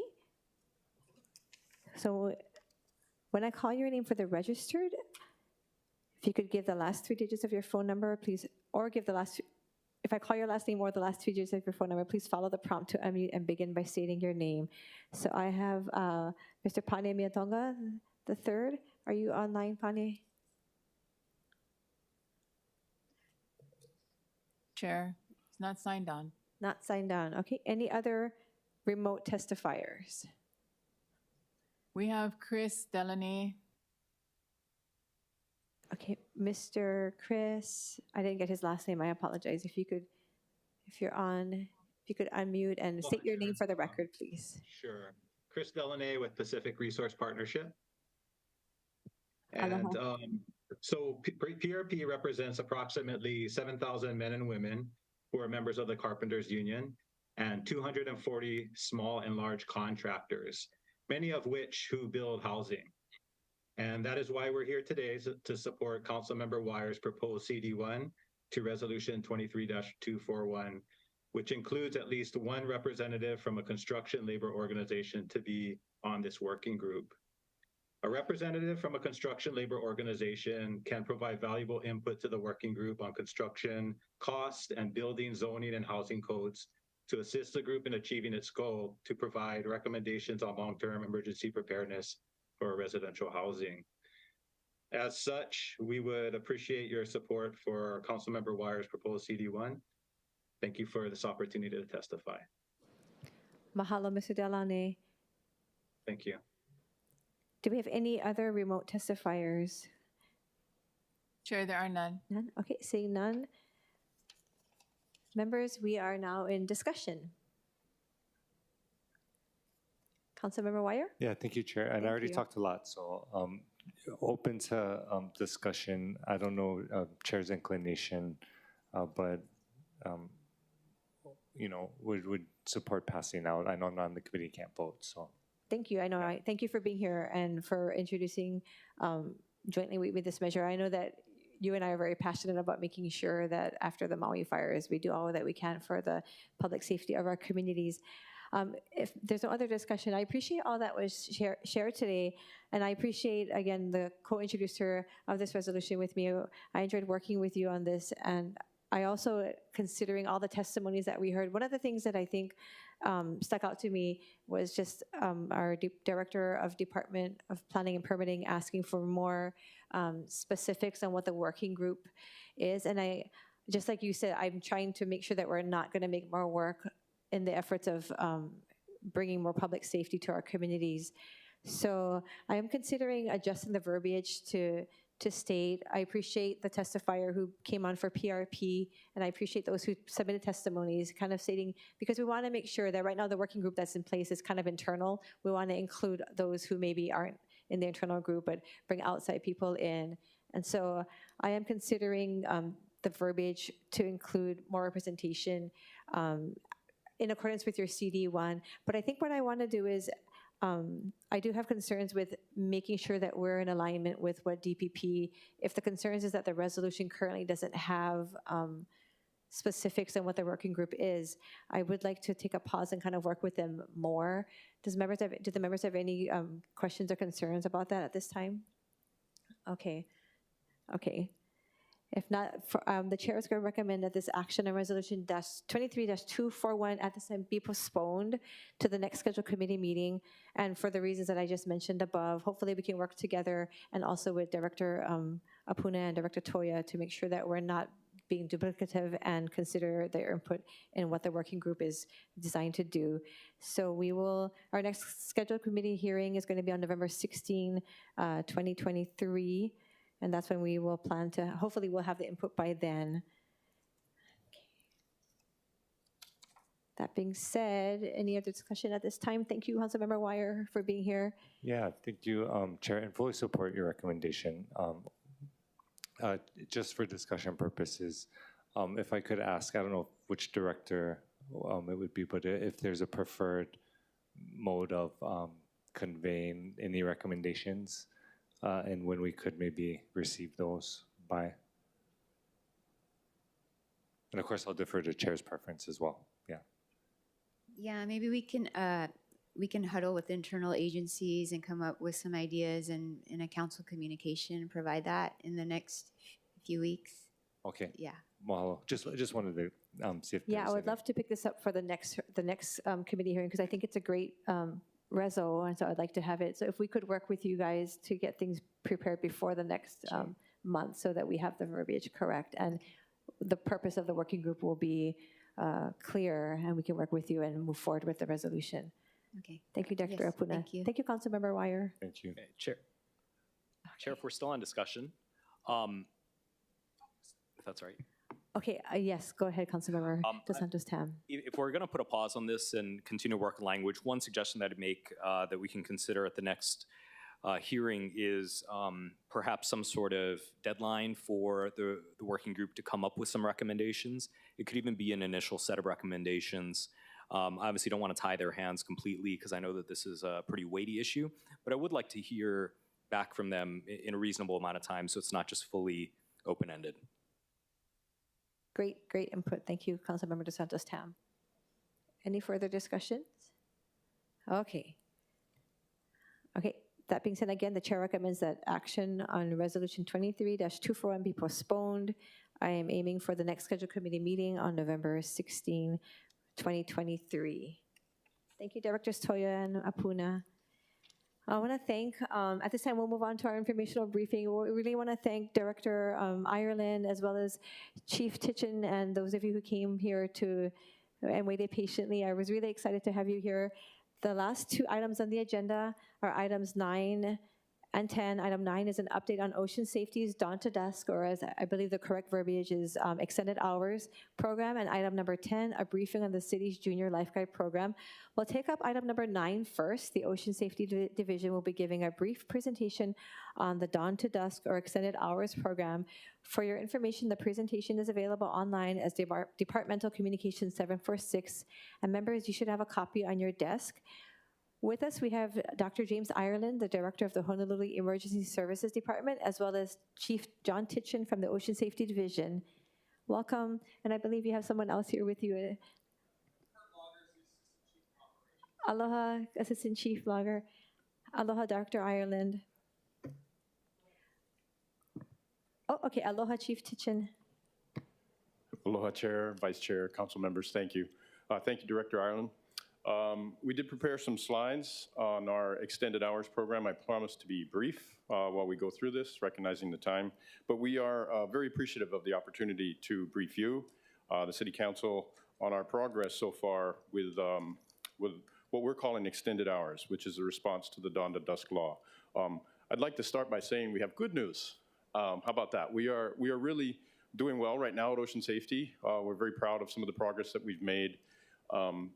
Starting this past summer, specifically July 30th, we moved a portion of our lifeguard towers. We have 42 around the island. We moved a portion of them to hours of 8 to 6:30, which is better than what we had been doing from 9 a.m. to 5:30 p.m. Doesn't sound like a big deal, but the extra hours of coverage have been super critical. We rapidly moved through the summer and put the rest of our towers on an 8 to 6:30 schedule. And just for briefing purposes, we currently have 271 lifeguards who work around the island of Oahu. Our jurisdiction is the nearshore waters of Oahu out to 1 mile, 42 towers, 17 mobile units that we deploy. Our operating budget currently $23 million, but a vast majority of that, of course, is salaries. We have 5 support staff We are a division under the Emergency Services Department, and we are 106 years old this year, the Ocean Safety Division. So while those slides come up, I just wanted to let you know specifically some of the things that we have been able to ascertain since we started this program. Again, 8 to 6:30 doesn't sound like a remarkable difference, but it truly is. So we looked at the specifically the calls through the computer-aided dispatch system in the city and county of Honolulu, of which Ocean Safety, of course, is a part, along with EMS, fire, and police. And we specifically looked at the hours from 5 a.m. to 9 a.m. And remember that our towers were previously on duty starting at 9 and now 8. And then we also looked at the hours specifically from 5 p.m. to 9 p.m., sort of accounting for dawn to dusk, if you will. So we have those numbers to show what has occurred in the past 2 calendar years, ending in October. So for October 2023 and then October 2022. And I'd just like to share that obviously it stands to reason that the vast majority of these calls come at the end of the day and not at the beginning of the day. And so statistically, we show the year prior 240 cases that occurred in these hours from 5 p.m. to 9 p.m. And obviously, vast majority of those cases occur in the first couple hours after 5 p.m., 92%, and 3 drownings. And so for 2023, that was 276 cases, 91% of which occurred from 5 to 6 p.m. and then from 6 to 7 p.m. 4 drownings. So what that tells us is we knew we were needed at the end of the day. We knew we were needed on the beach after 5:30 p.m. We knew that, of course, anecdotally, because we go to the beach and it's heartbreaking to pack up a lifeguard tower or a jet ski at 5:30 just as things are starting to get busy. We knew that, but now statistically we know that as well. And so while we obviously don't have numbers yet for the next year, I can report that we have had 110 additional rescues since we've started this extended hours program at the end of the day.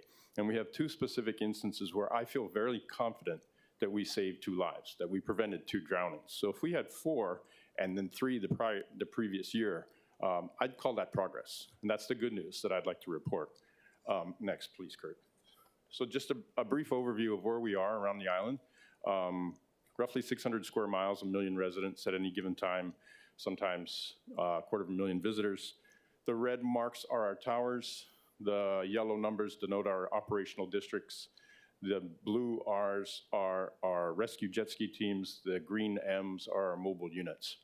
The best bad way we could figure out how to achieve a dawn to dusk or extended hours program was to do so incrementally in phases.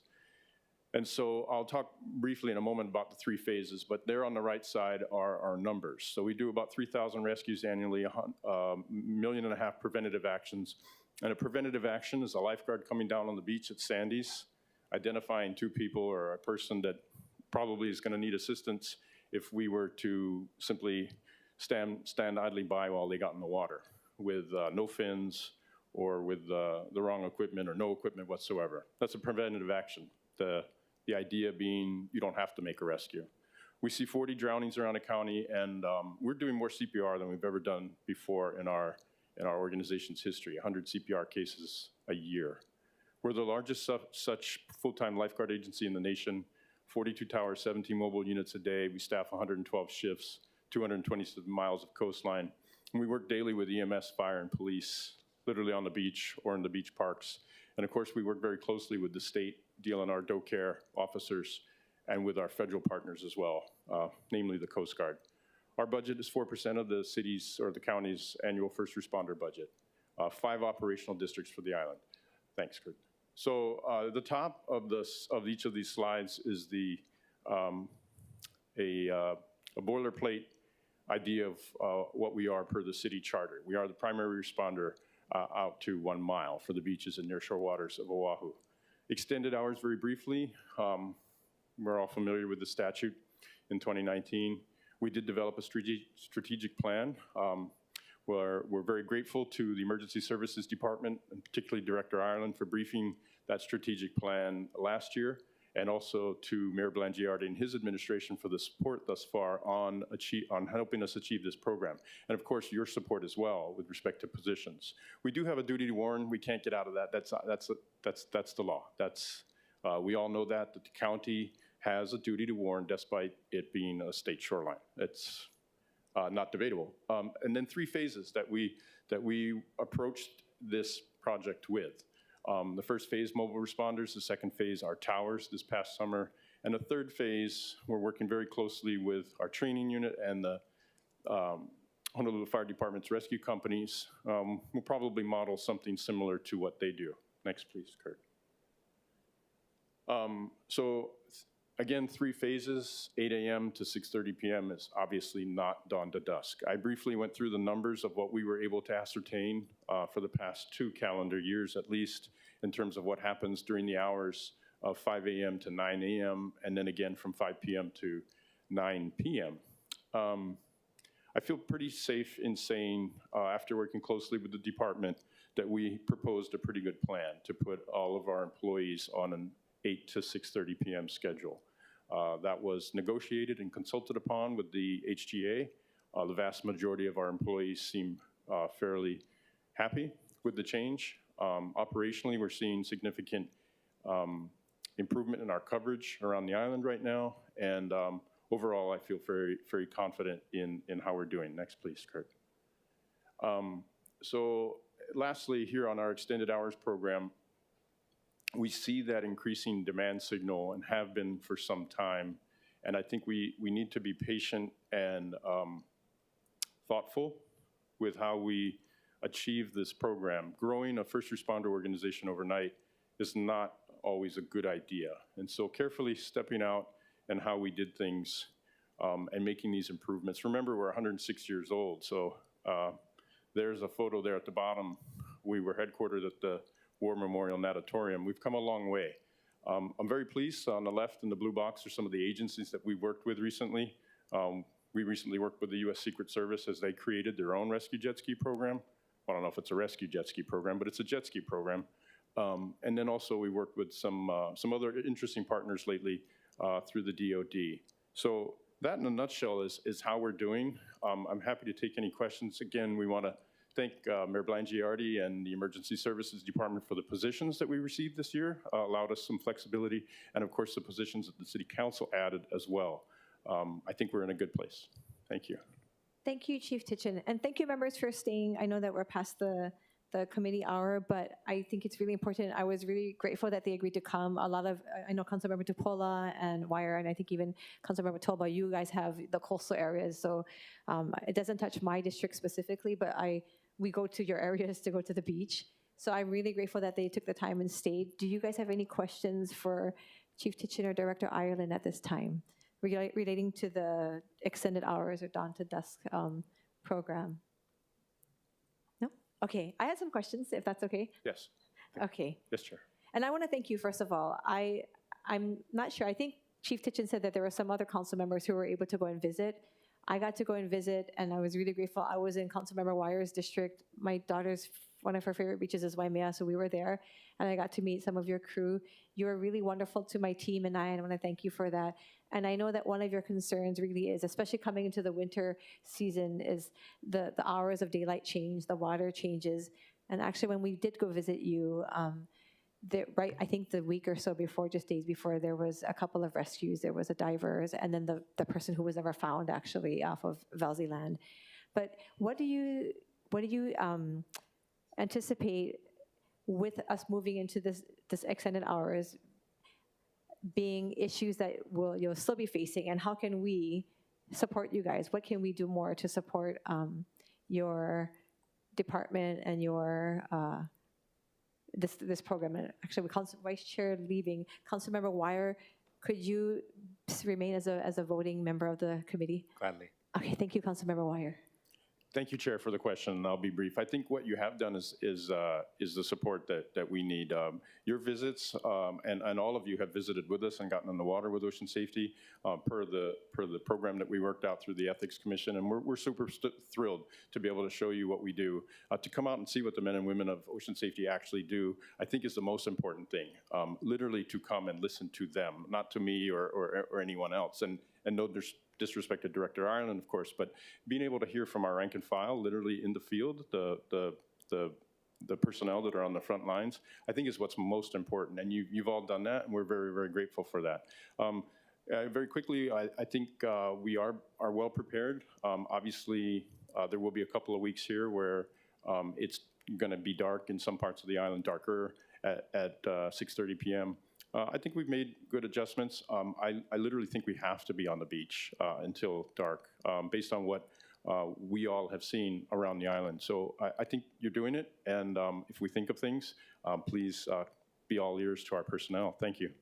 Thank you. Thank you, Chief Tichin. Just add my Aloha, 2 cents Director just to echo, we just have such a great team in the whole department, but Ocean Safety is really just, in the world tops. But have we had this extended coverage now, then I feel very comfortable now that we've got all the districts and ahead of schedule, and kudos to Chief Tichin for getting that done, because we originally didn't think we were going to get the North Shore done until November, and having it done now before the first big swell that happened this week is really,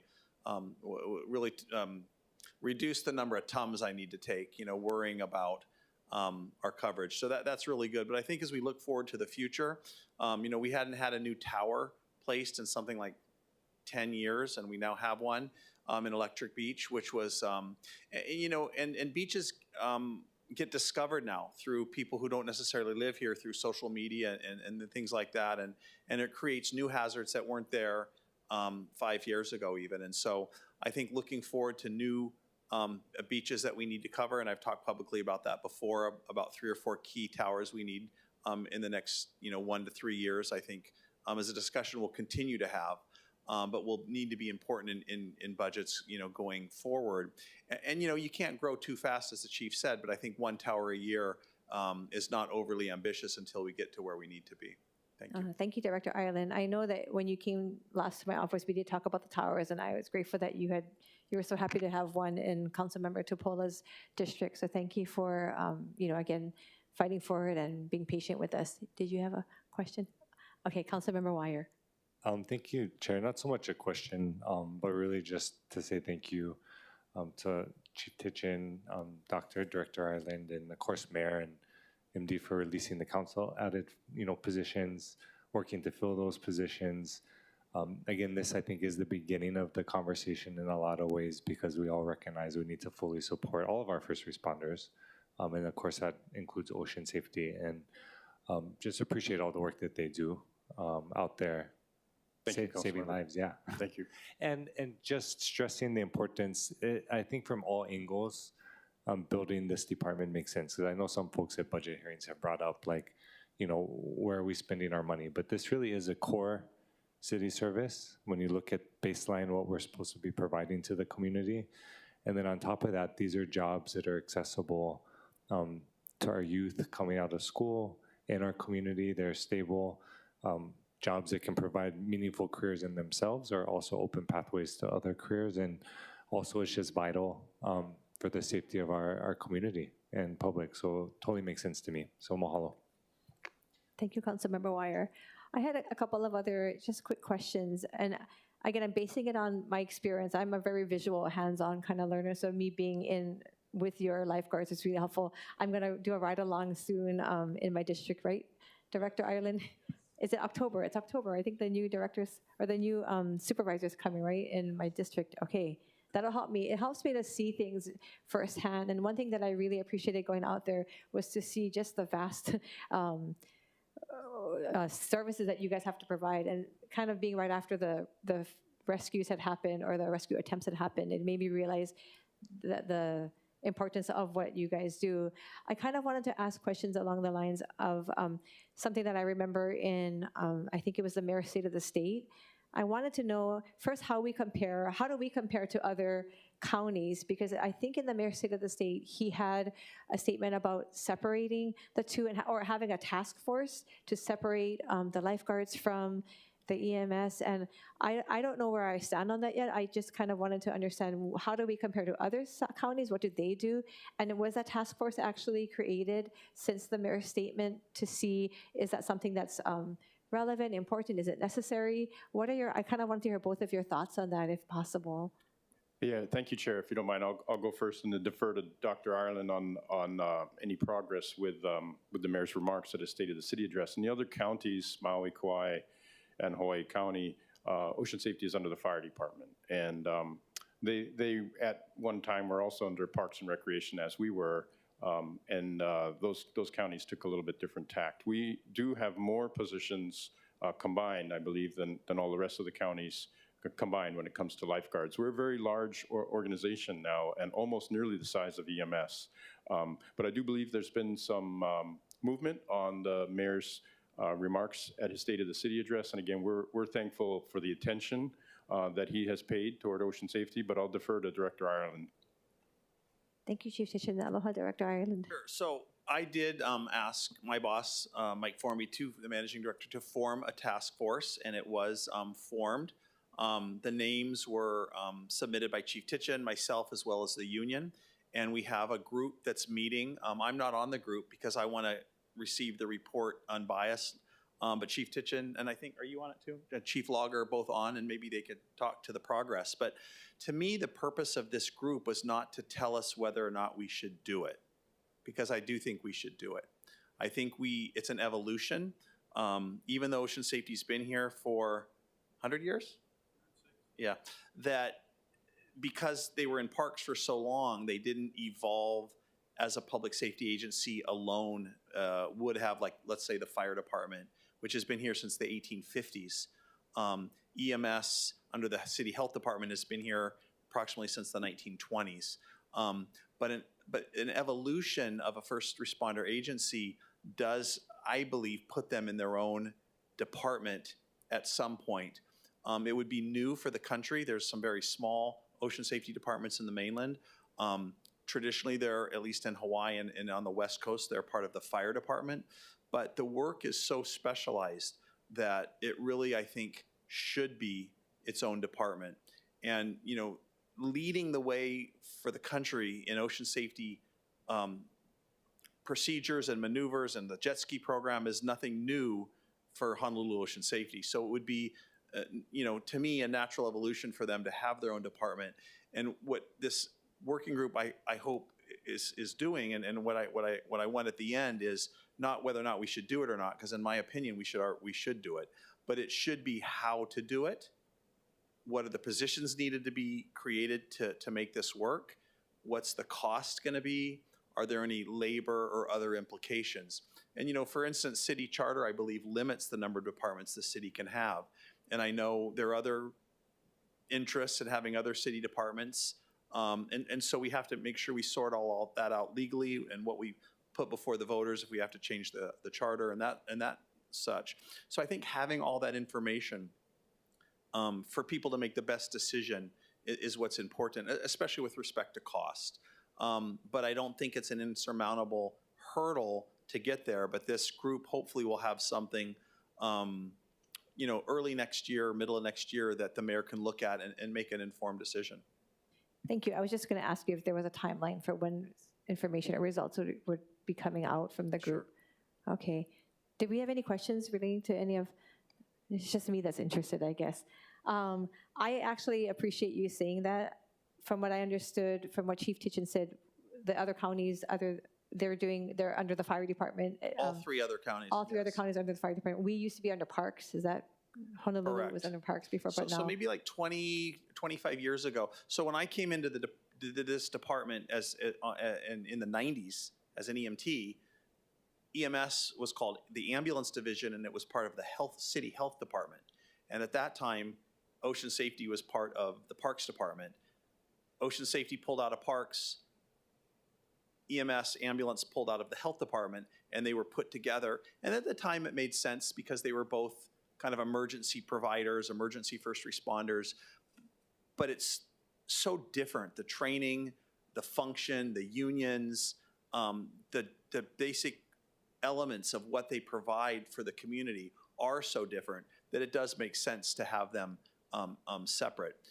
So I could be the last combined director, and I will miss all my friends and the workers and employees at Ocean Safety. But at the same time, I think this goes way beyond everybody who's here today. And as we look into the future, they really, I think, need to be their own department. Oh, I appreciate your input. Thank you, Director Ireland. Okay. Oh, yes, Councilmember Tupola. Yeah, thank you, Director Island, for stating your support of creating a new ocean safety division. I guess I didn't have a lot of questions because in 2021, we had almost a year-long discussion about it. There was a resolution put forward to create the division and put it on the ballot. So I'm hoping that all goes well with the task force. I think we've kind of been in deliberation mode for a long time. And I think that understanding that we could possibly start it with minimal funding, seeing as though there are some basic facilities that may be available. And of course, I think EMS has its own challenges that are probably being discussed, but I'm glad to hear that you support this. Thank you, Chair. Thank you, Councilmember Tupola. No further discussion? Okay.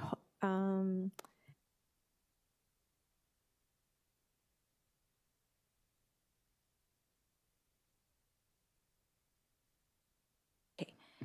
Thank you. So at this time, we'll be taking in-person testimony. Do we have any, clerks, do we have any registered in-person or non-registered in-person speakers for this item?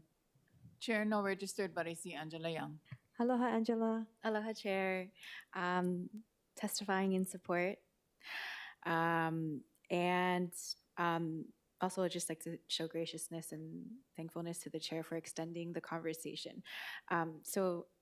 In support of the Dawn to Dusk program, and there was an evolution from the original Waikiki Beach Boys to first responders. And in 1947, the City Boards of Parks created 2 civil service positions, both lifeguard captains in order to supervise lifeguard volunteers and to act as special police in order to enforce rules and regulations pertaining to beach parks and city beaches.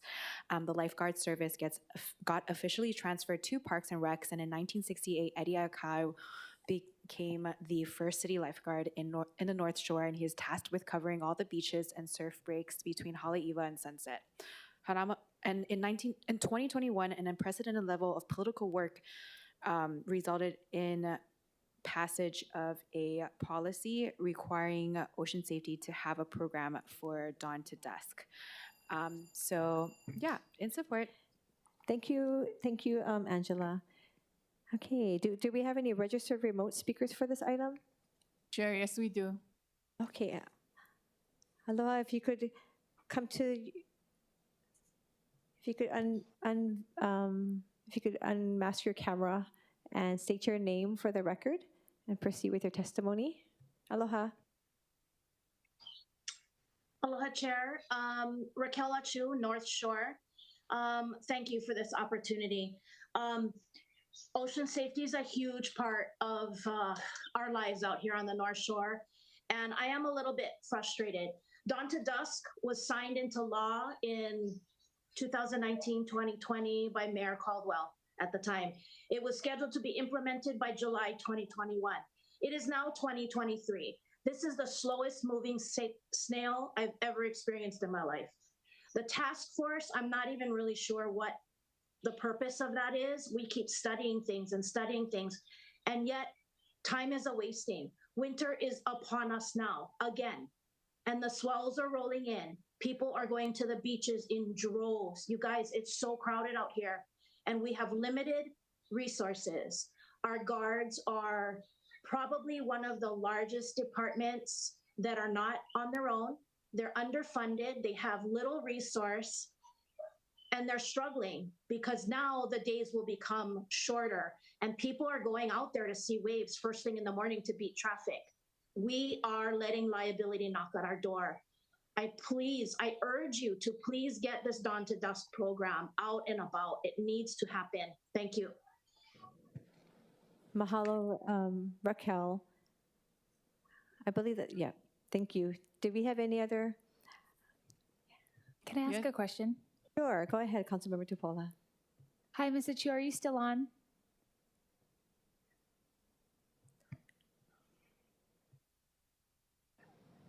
Raquel, Mr. Chu, Councilmember Tupola has a question for you, if you don't mind unmuting your microphone.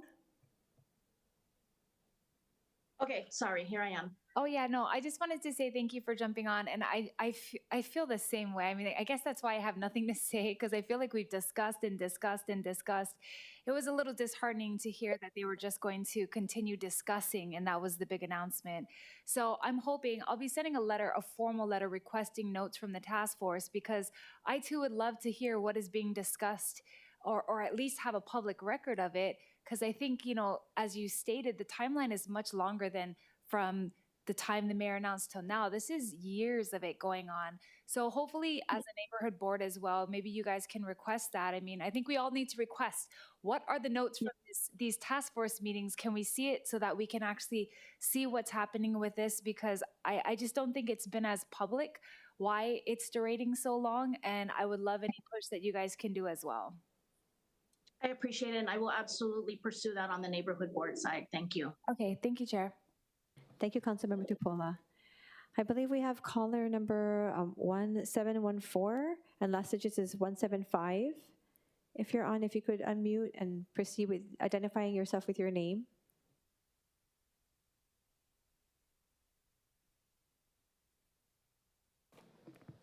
Hello. Aloha. Hi, my name's Tim Gary. I've had a association with ocean safety for over 50 years. I used to sit with Eddie Aikau when he was a lifeguard at Waimea. I know Mark Cunningham when he was a lifeguard at Pipeline. I've been a strong advocate for ocean safety all these years. I implore you guys and the mayor to create their own department. I envision great things from them when they're their own department. And with a commission, a board overseeing them, I think we can do even greater things. Private-public partnerships with all the water companies. There's many watermen on this island that would volunteer their services to expand ocean safety. Already the #1 lifeguard group in the world. Thank you. Thank you. For the record, were you able to state your name? I apologize if I missed it. Was his name stated? Yeah, my name is Tim Gary. Thank you very much. Thank you for your testimony. Members, do we have any questions for the testifier? No? Okay. Okay, thank you. Thank you again for the members who have stayed. I know we're past the time. Members, do we have any further questions for the discussion on Dawn to Dusk program? Yes, aloha. Councilmember Wire. Thank you, Chair. Yeah, I just want to say mahalo again, particularly for all the transparency in this process, because I think particularly when it comes to our community and, you know, our lifeguards, you know, they deserve that. Because at the end of the day, we all want, I think, what's best for them. And so I'm super grateful, like I said earlier, through just this body working together collaboratively to get the additional positions in the budget. Super appreciative, again, of Mayor releasing them today. And, you know, I know we've had discussions about increasing, you know, rescue, particularly in Ko'olaloa, where there isn't one right now dedicated. And, you know, it is a step-by-step process and working towards the department as well. And I think at the end of the day, just being straight up with the lifeguards and doing everything we can to ensure that, you know, they're getting the pay that they deserve and we're filling those positions in the best way that we can and really putting the community in them first. So appreciate all the work that everyone is doing. Thank you, Councilmember Wire. And before we move on to the last item, we are discussing, and I really do appreciate the testimony from the person on the North Shore as well as Councilmember Topola. Neither Councilmember Wire or I were here in 2021, but I can tell that this is an issue that's been very important to them. So I'm hoping that as we move forward, we can do things other than just making the task group.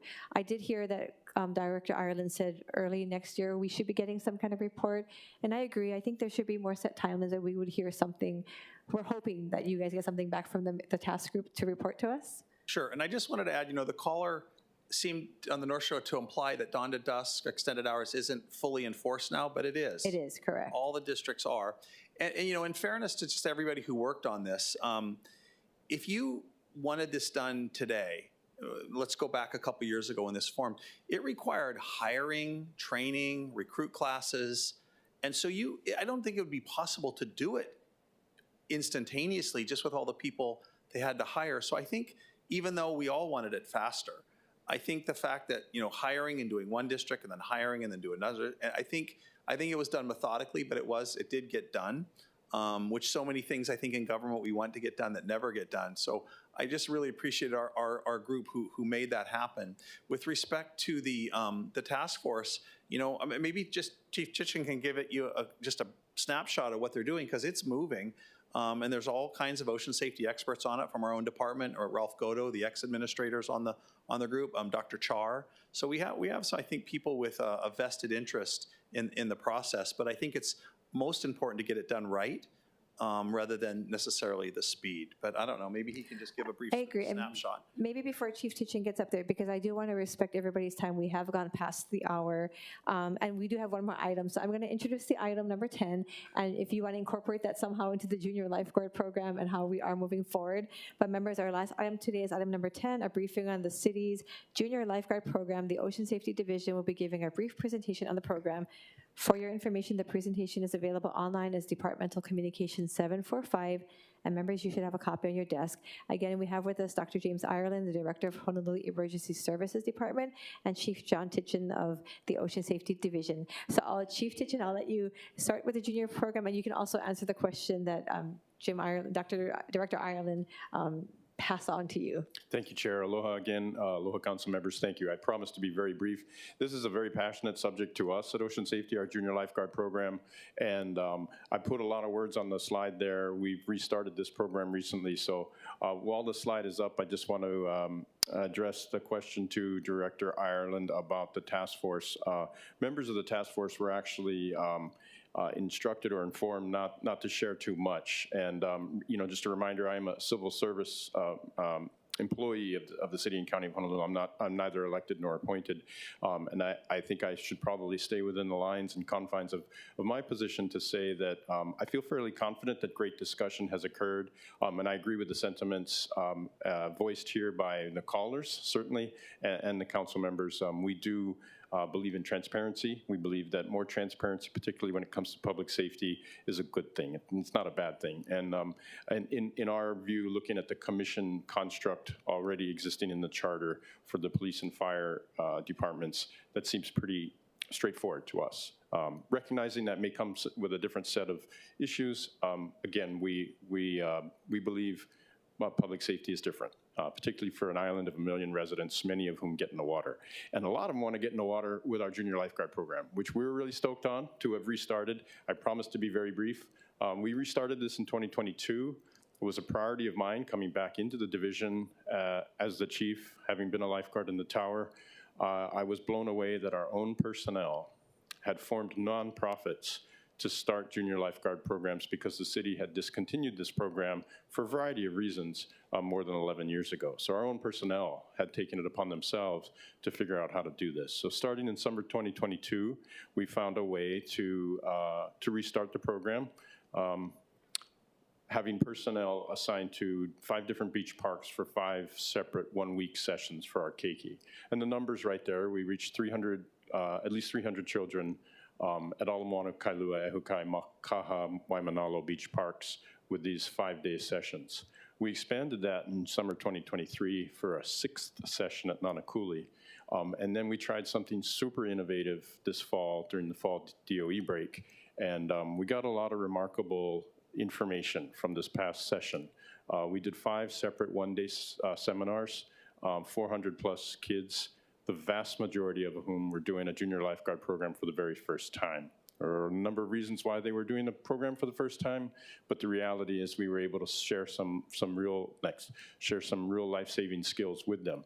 Our program covers nearshore rescue skills, life-saving techniques, an intro to first aid and CPR. Obviously, we're not issuing cards to them. And an opportunity for partnerships with the keiki, but also for ocean safety.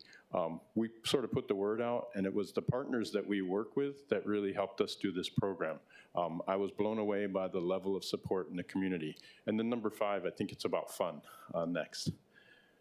At the top in these slides, straight from the charter, ocean safety, or the Director of Emergency Services is responsible for ocean safety training, educational risk reduction programs relating to ocean safety. We didn't make that up. That's right in the city charter. We did 5 programs this fall. Pokai Bay, we had 53 kids, 51 of whom were doing it for the first time, all of whom were from Waianae, and all of whom had this opportunity to, the bullets there, to mostly have fun, but also engage in some life-saving techniques. 25% of our workforce were junior lifeguards at one time, so it's obviously it's a successful recruiting tool. Next, please, Kurt. It's free. Our program's free. We're going to maintain that. We're going to keep it free. We can only do that with partnerships. We were able to partner with Kualoa Ranch and John Morgan. What a tremendous relationship we made there.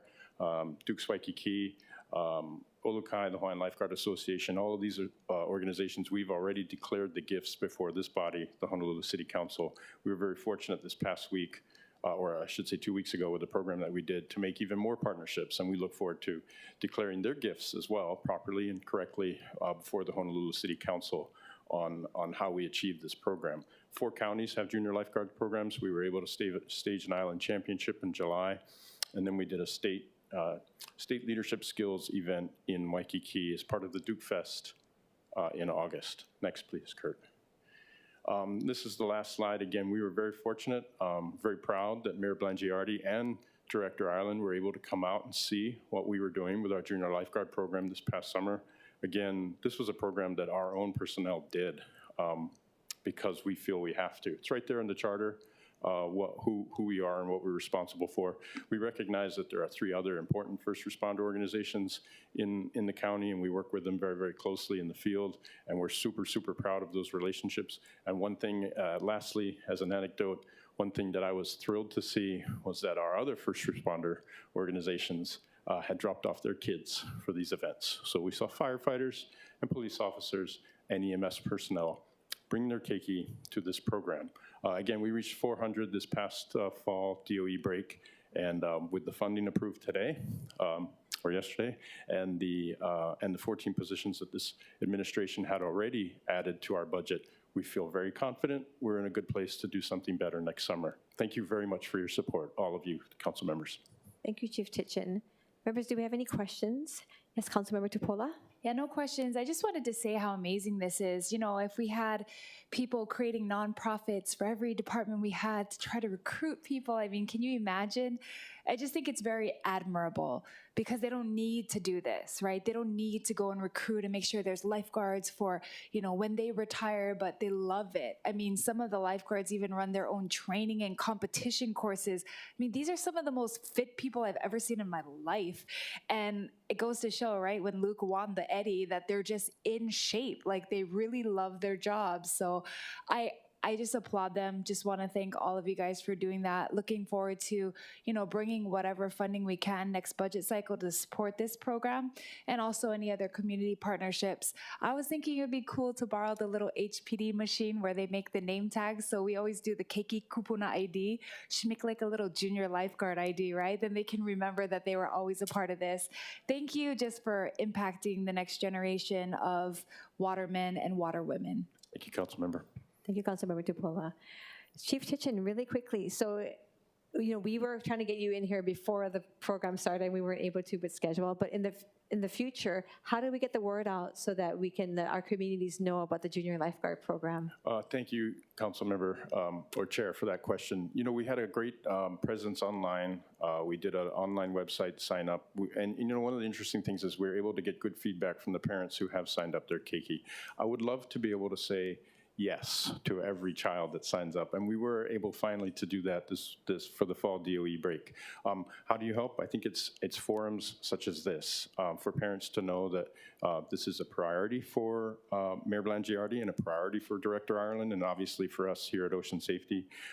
We look forward to figuring out a way to keep doing this. Thank you. Thank you, Chief Tichin. Aloha, Director In Ireland. closing, Chief was a lifeguard early in his career, but I was a junior lifeguard. It's such a great program, and we're so proud to just continue it. And again, just thank you guys for your support. Mahalo, Director Ireland. Okay, we will now proceed with in-person testimony in the council chamber. Clerks, do we have any registered or not registered in-person speakers for this item? Chair, no registered, but I see Angela Young. Hello, Angela. Aloha, Chair, and the City Council, Angela Melody Young, testifying on behalf of Kapalama Neighborhood Security Walk and in support. So thanks to the director and the team for their work and the solution-driven discussions. As a safety coordinator standing in the gap of community concerns, it's good to hear about this series of public safety work and requests of continuous collaborations with the state. As you know, the work should be unlimited. It's really good to be reviewing emergency response at every level at this particular time and potentially starting work with the state as the season is about to start in January when legislations will be introduced. And these subject matters are impacting the schools, student cadet police programs, student lifeguard programs. The Hawaii Children and Youth Summit, which proposes to the Keiki Caucus, declared safety and crisis management as an important issue and declaring that there should be updates to the procedures. So sending out public notices like that was just discussed from Neighborhood Board is a very good idea because city and state both attend that. Mahalo, Angela. So thank you. Thank you. Thank you. Clerks, do we have any registered or non-registered remote speakers for this item? Chair, there are none. Okay, great. Are there any further questions or discussions on the Junior Lifeguard Program? I want to thank you again, Director Ireland, Chief Tichin, as well as, I forgot your name, I'm sorry. Kurt Logan. Okay, thank you for being here. This brings us to the end of our agenda today. Mahalo again for staying, mahalo for being here and for your participation. There being no further business, this meeting is adjourned.